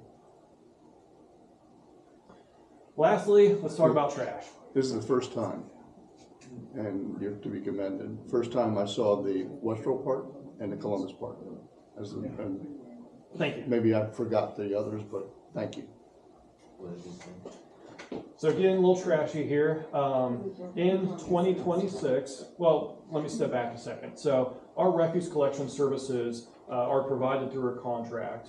We are a part of a consortium of Central Ohio communities through the Solid Waste Authority of Central Ohio, SWACO. SWACO manages our sanitary landfill, and their primary goal is to extend the life of that landfill for Franklin County residents. So they support us and other Central Ohio communities in bidding out our refuse collection program and recycling processing in an effort to extend the life of that limited resource, which is the landfill. So our 5-year contract does expire at the end of 2026. So we have already started the process of rebidding the recycling processing bid as well as the refuse collection contracts. With that, about 10 years ago, the city and other communities received a wonderful grant to supply those blue recycling carts to all of our residents at a drastically reduced cost, and in some cases free. Those carts are owned and maintained by the city, and they're starting to age as everything else does. They sit outside, they have some UV damage, so we're starting to see some of those being replaced. The typical life of it is anywhere from 10 to 15 years, depending on how well it's treated and where it's stored. So we're starting to look ahead at replacing those carts throughout the city as deemed necessary. So with that, you'll see the proposed rates here for refuse collection. You'll see the highlight in the blue for 2026 as the last year of our current contract. And of course, still supplying the senior rates. It does appear to be a little bit bigger jump in 2027, and that's because we'll be stepping into a new contract. And the first year of a new contract is usually a slightly bigger step, and then you'll see it slows down and levels off in the latter years. We have heard some of the other consortiums receive bids back, and they were highly competitive rates, so we're not expecting anything crazy, which is why this is only a slight little jump from 26 to 27. With that, I'll turn it over to Adam and Water, unless there's any questions. Your asset management acumen here, extraordinary. Thank you for that. Let's see if Adam could do equally good. Probably not. So the water division, what do? We treat water. Just some interesting facts here. 3.3 million gallons a day is what our average flow is. It peaks up to almost 5 during the summer sometimes. It's about 1.2 billion gallons per year. Just kind of interesting thoughts. I was kind of looking some stuff up a couple days ago. Average per capita usage in Westerville is about 85 gallons per person is roughly what the daily usage is. On average, Americans drink about 35 ounces a day. So if you think about that, about 0.4% of the water that we make is actually drank. So, but what's interesting about, if you just think about that number, it's like we make all that water and almost none of it's drank, but used for every other purpose. But 100% of that water is all consumable. So we make water that's drinkable and it's not drank 99.6% of the time. So to me, that's interesting. Maybe to other people, that's not that big a deal. But we do maintain 100% compliance on all standards. But there's nothing that we're even close on, truthfully. We also manage the water meter program. We have about 16,000 meters in this town. And then we also manage the backflow program and which is the cross-connection policy as well. 2025, we have had pretty radical staff changes. Some of that's coupled with our restructuring. We also restructured, like many other departments did. We have kept HR very busy because we've filled, I think this year we're going to be filling probably 8 positions. We only have about 14 positions, so everybody is either in a new position that they've been promoted to, or we have new employees. So we've had massive changes in personnel, which is, like I said, has kept us very busy. We have restructured. We actually used to have our operations and meter department combined into one subdivision, and then laboratory and maintenance combined into a subdivision, which wasn't very practical and certainly didn't help refilling positions. It's kind of hard to find a chemist who's a /chemist maintenance guy. So, so we restructured into something that is not only more practical, but also is helps us in our long-term planning, ascension planning. So now lab is connected to operations, obviously, and meters and maintenance is combined to create a meter position or a maintenance position as well. We in 2025 we completed a plant study for our an upgrade project that we're getting ready to kick off. Our plant is doing really well with its treatment process, but we do have some things, we talked about this last time, that we have some upgrades that are definitely slated to be done and some equipment that needs to be replaced. 2025 also brought in a new work order software. Asset management is massive in our department. It's actually governed by law, the asset management rules passed by the Ohio EPA. So we need to bring a lot of things into a data storage mindset instead of putting in people's minds, right? So we have to put work orders in place, work histories, equipment replacement histories, all that into software. 2026, we're onboarding a new facilities manager who will be hopefully starting with us in December. That position, the facilities manager position, has been vacant for over a year now. So one of my 2 managers that I have has been empty for over a year.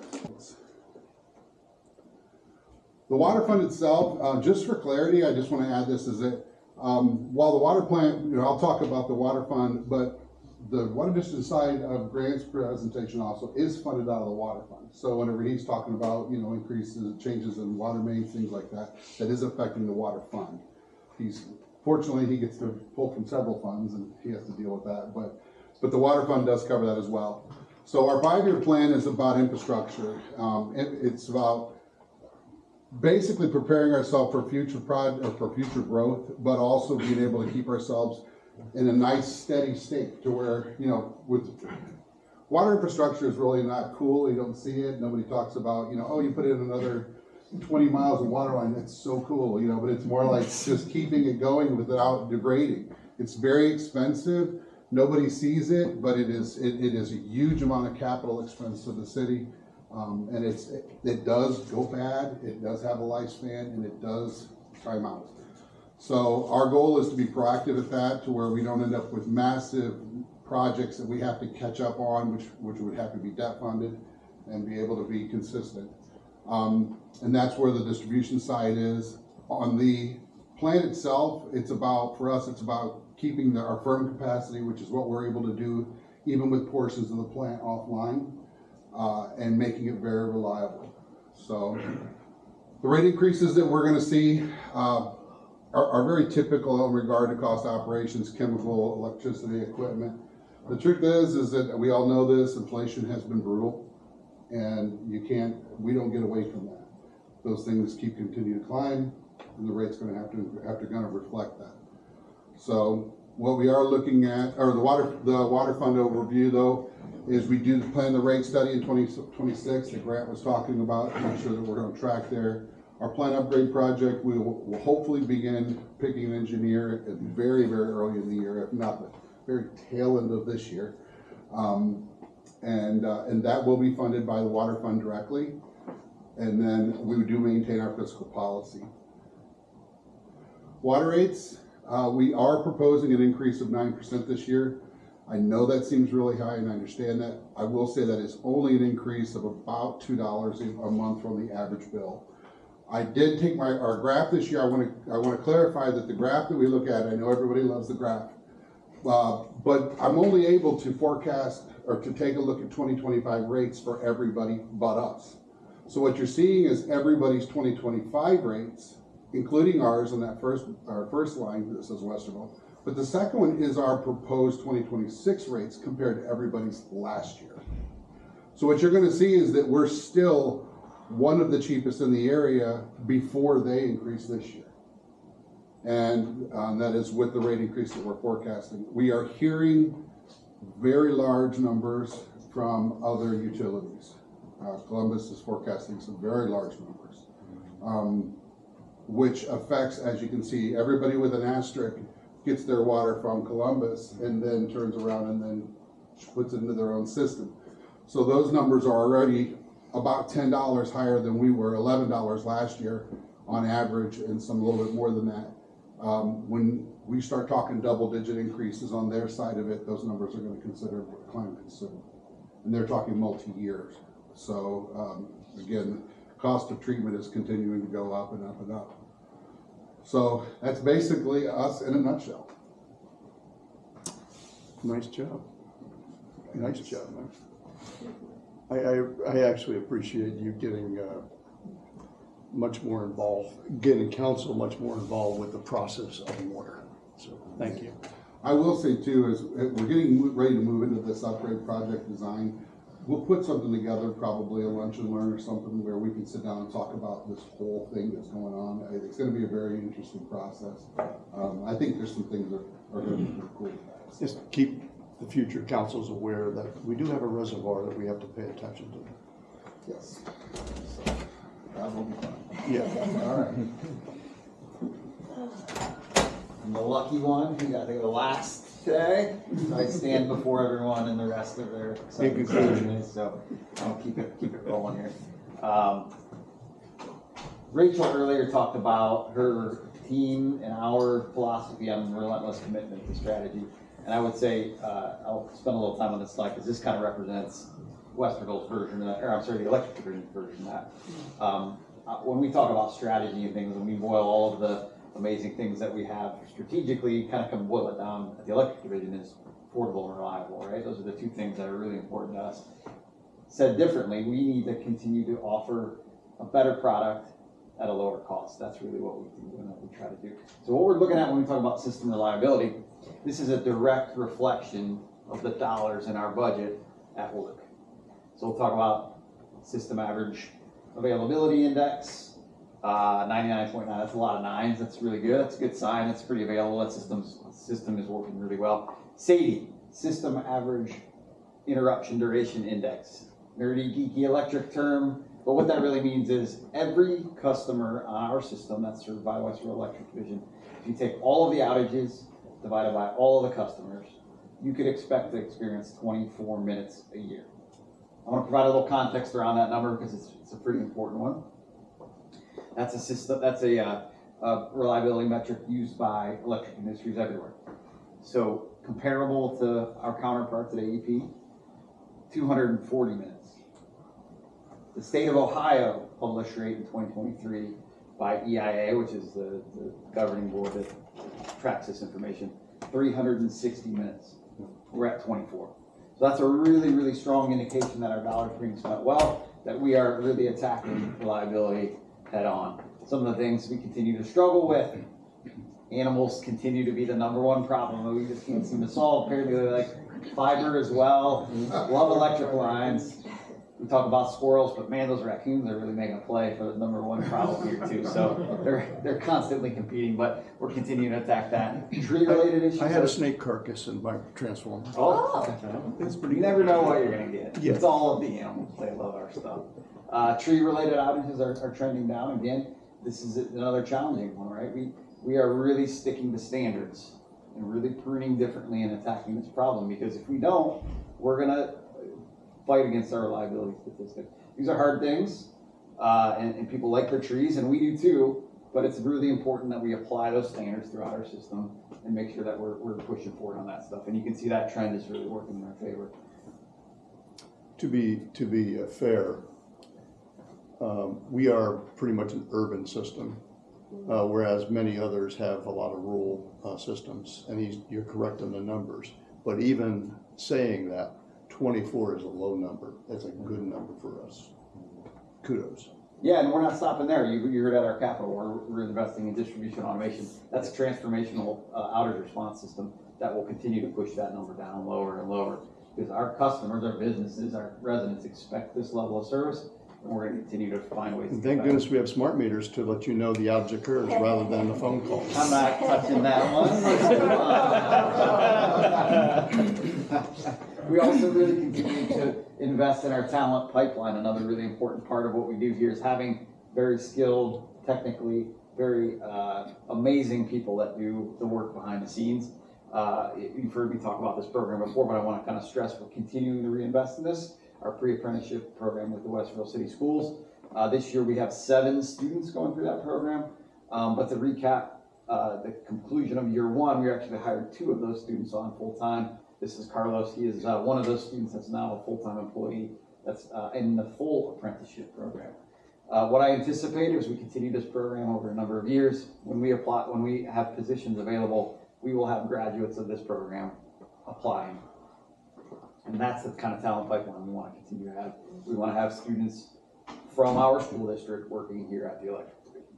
We're also working really hard to help replicate that program across the city. I've had a lot of good conversations with parks, police, to try to find ways to make the connection with the schools to do something similar. I actually have a meeting just set up with the city of Columbus, who's now trying to replicate a program like this. So this is something that I think can be replicated across the region against many different industries and really serves as a great model for us. It's great.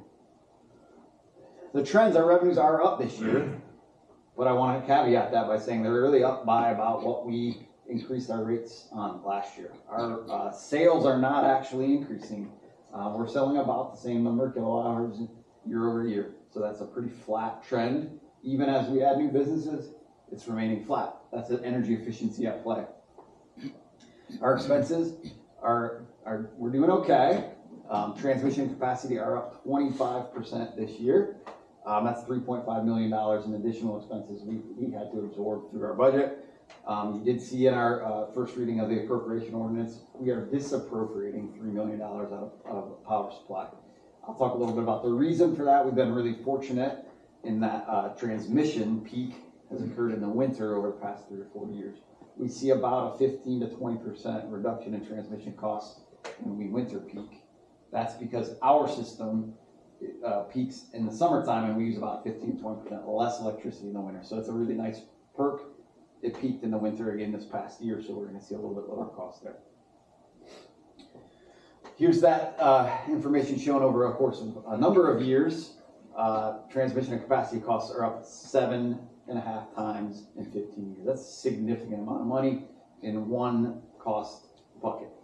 2026-27, capacity prices are up an additional 22%. If you remember a year ago, that number was 800%. So they're up 22% over on top of that 800%. So these costs are going to continue to go up, increase. The signals we're seeing and hearing everywhere is that capacity is not going down. The demand and the supply are not meeting each other. And so that there's a market signal that's saying we need more generation built. And that's going to continue to trend that way. A betting man. Good news is though, is our power supply costs are going down. We're having a lot of really good success keeping. We have through 2030, if you recall, a large portion of our energy supply procured and locked in. We also in some of our more expensive blocks of energy, the intermediate costs. That's that 15 megawatts of AFEC energy. Those costs are trending way down. So this is still a positive for us.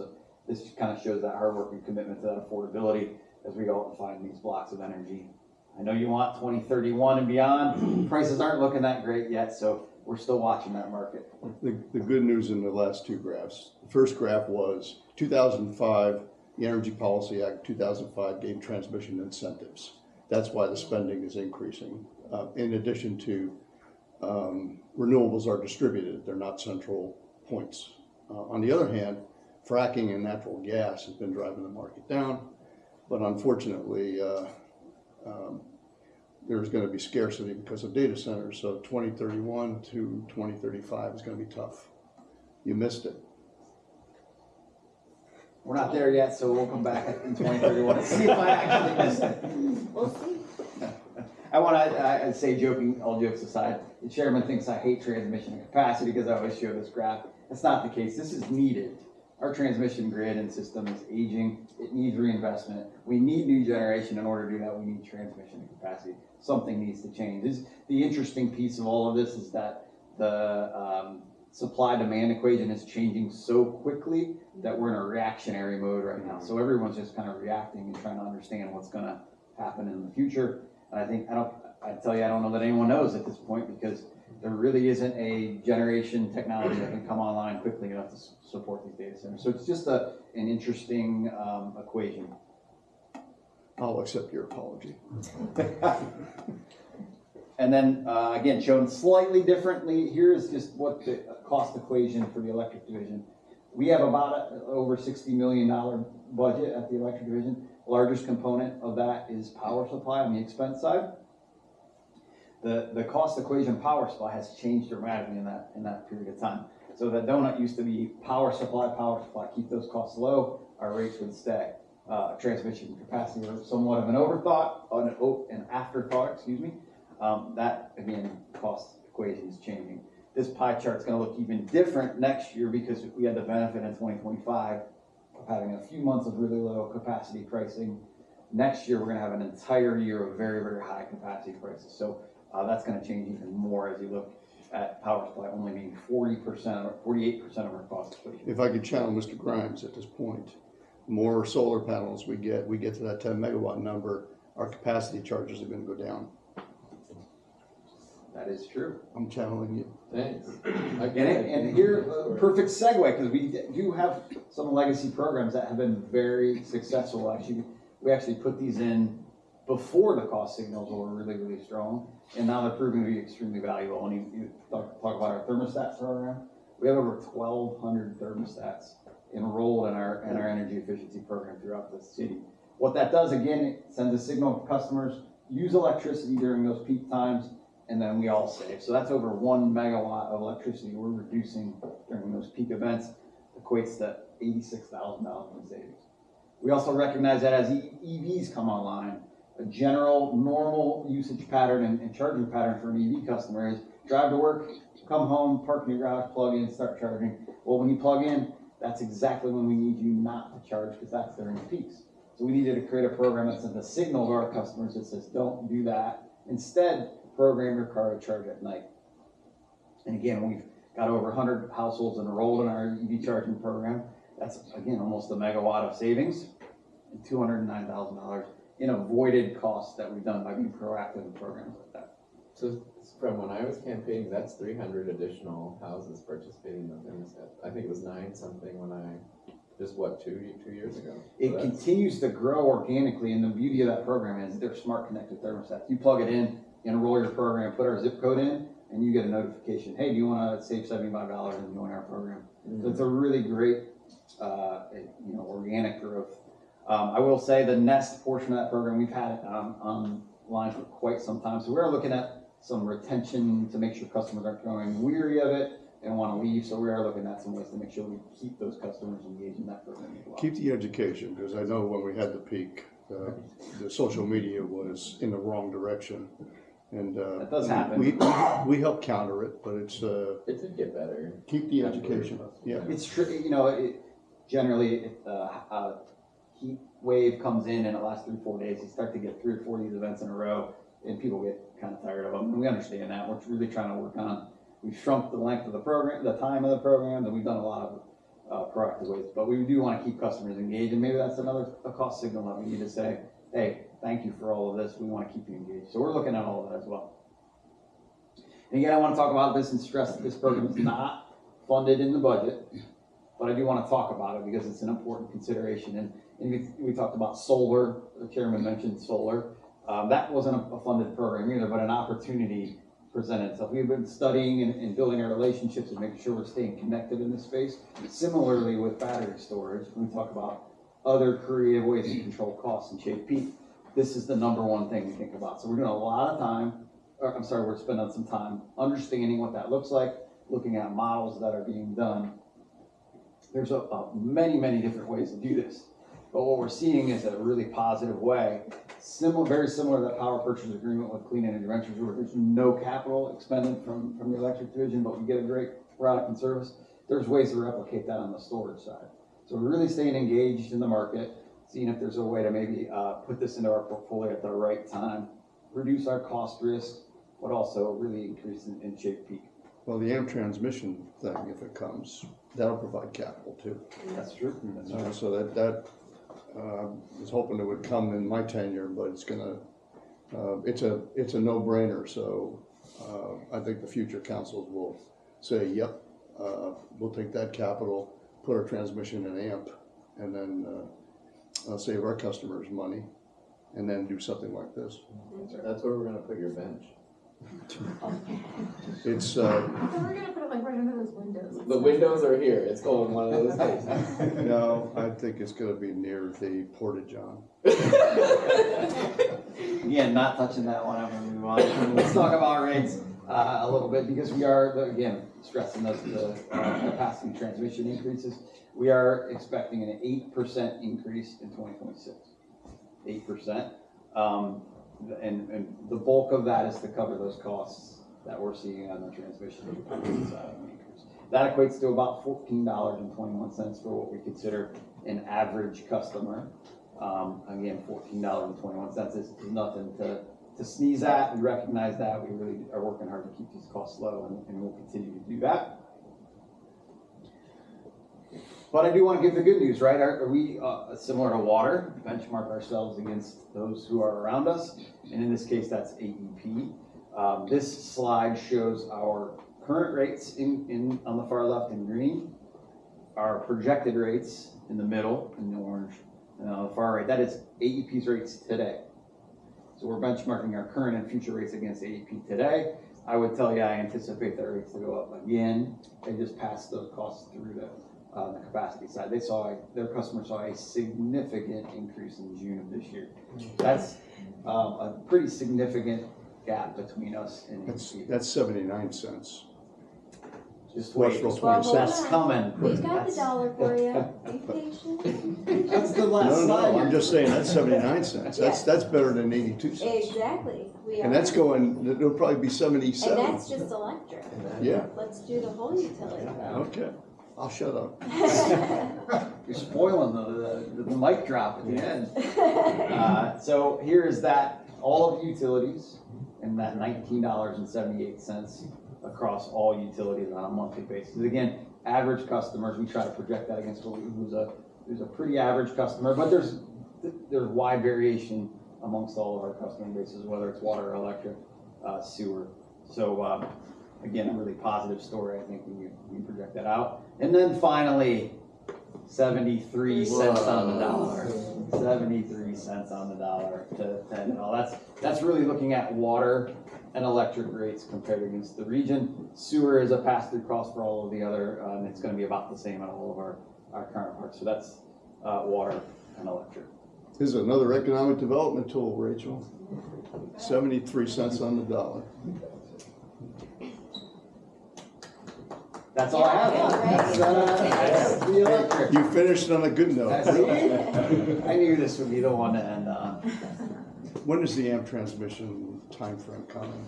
I need to work with city manager's office, figure out the right time, because what we heard when we introduced the concept, there needs to be the right amount of education to understand the impact.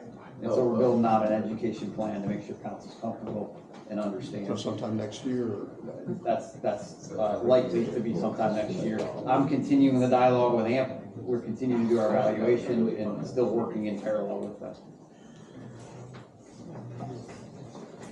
That concludes our operation budget. So if there's any last questions about what you saw today, we'd be happy to answer them.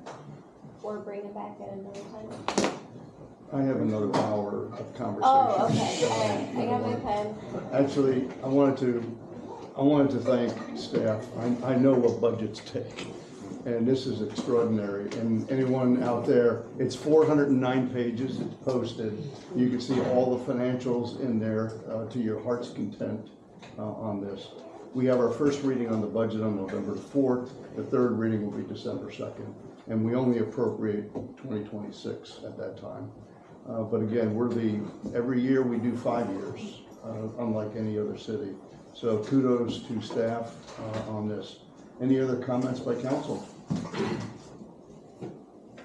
Our next meeting is the 21st.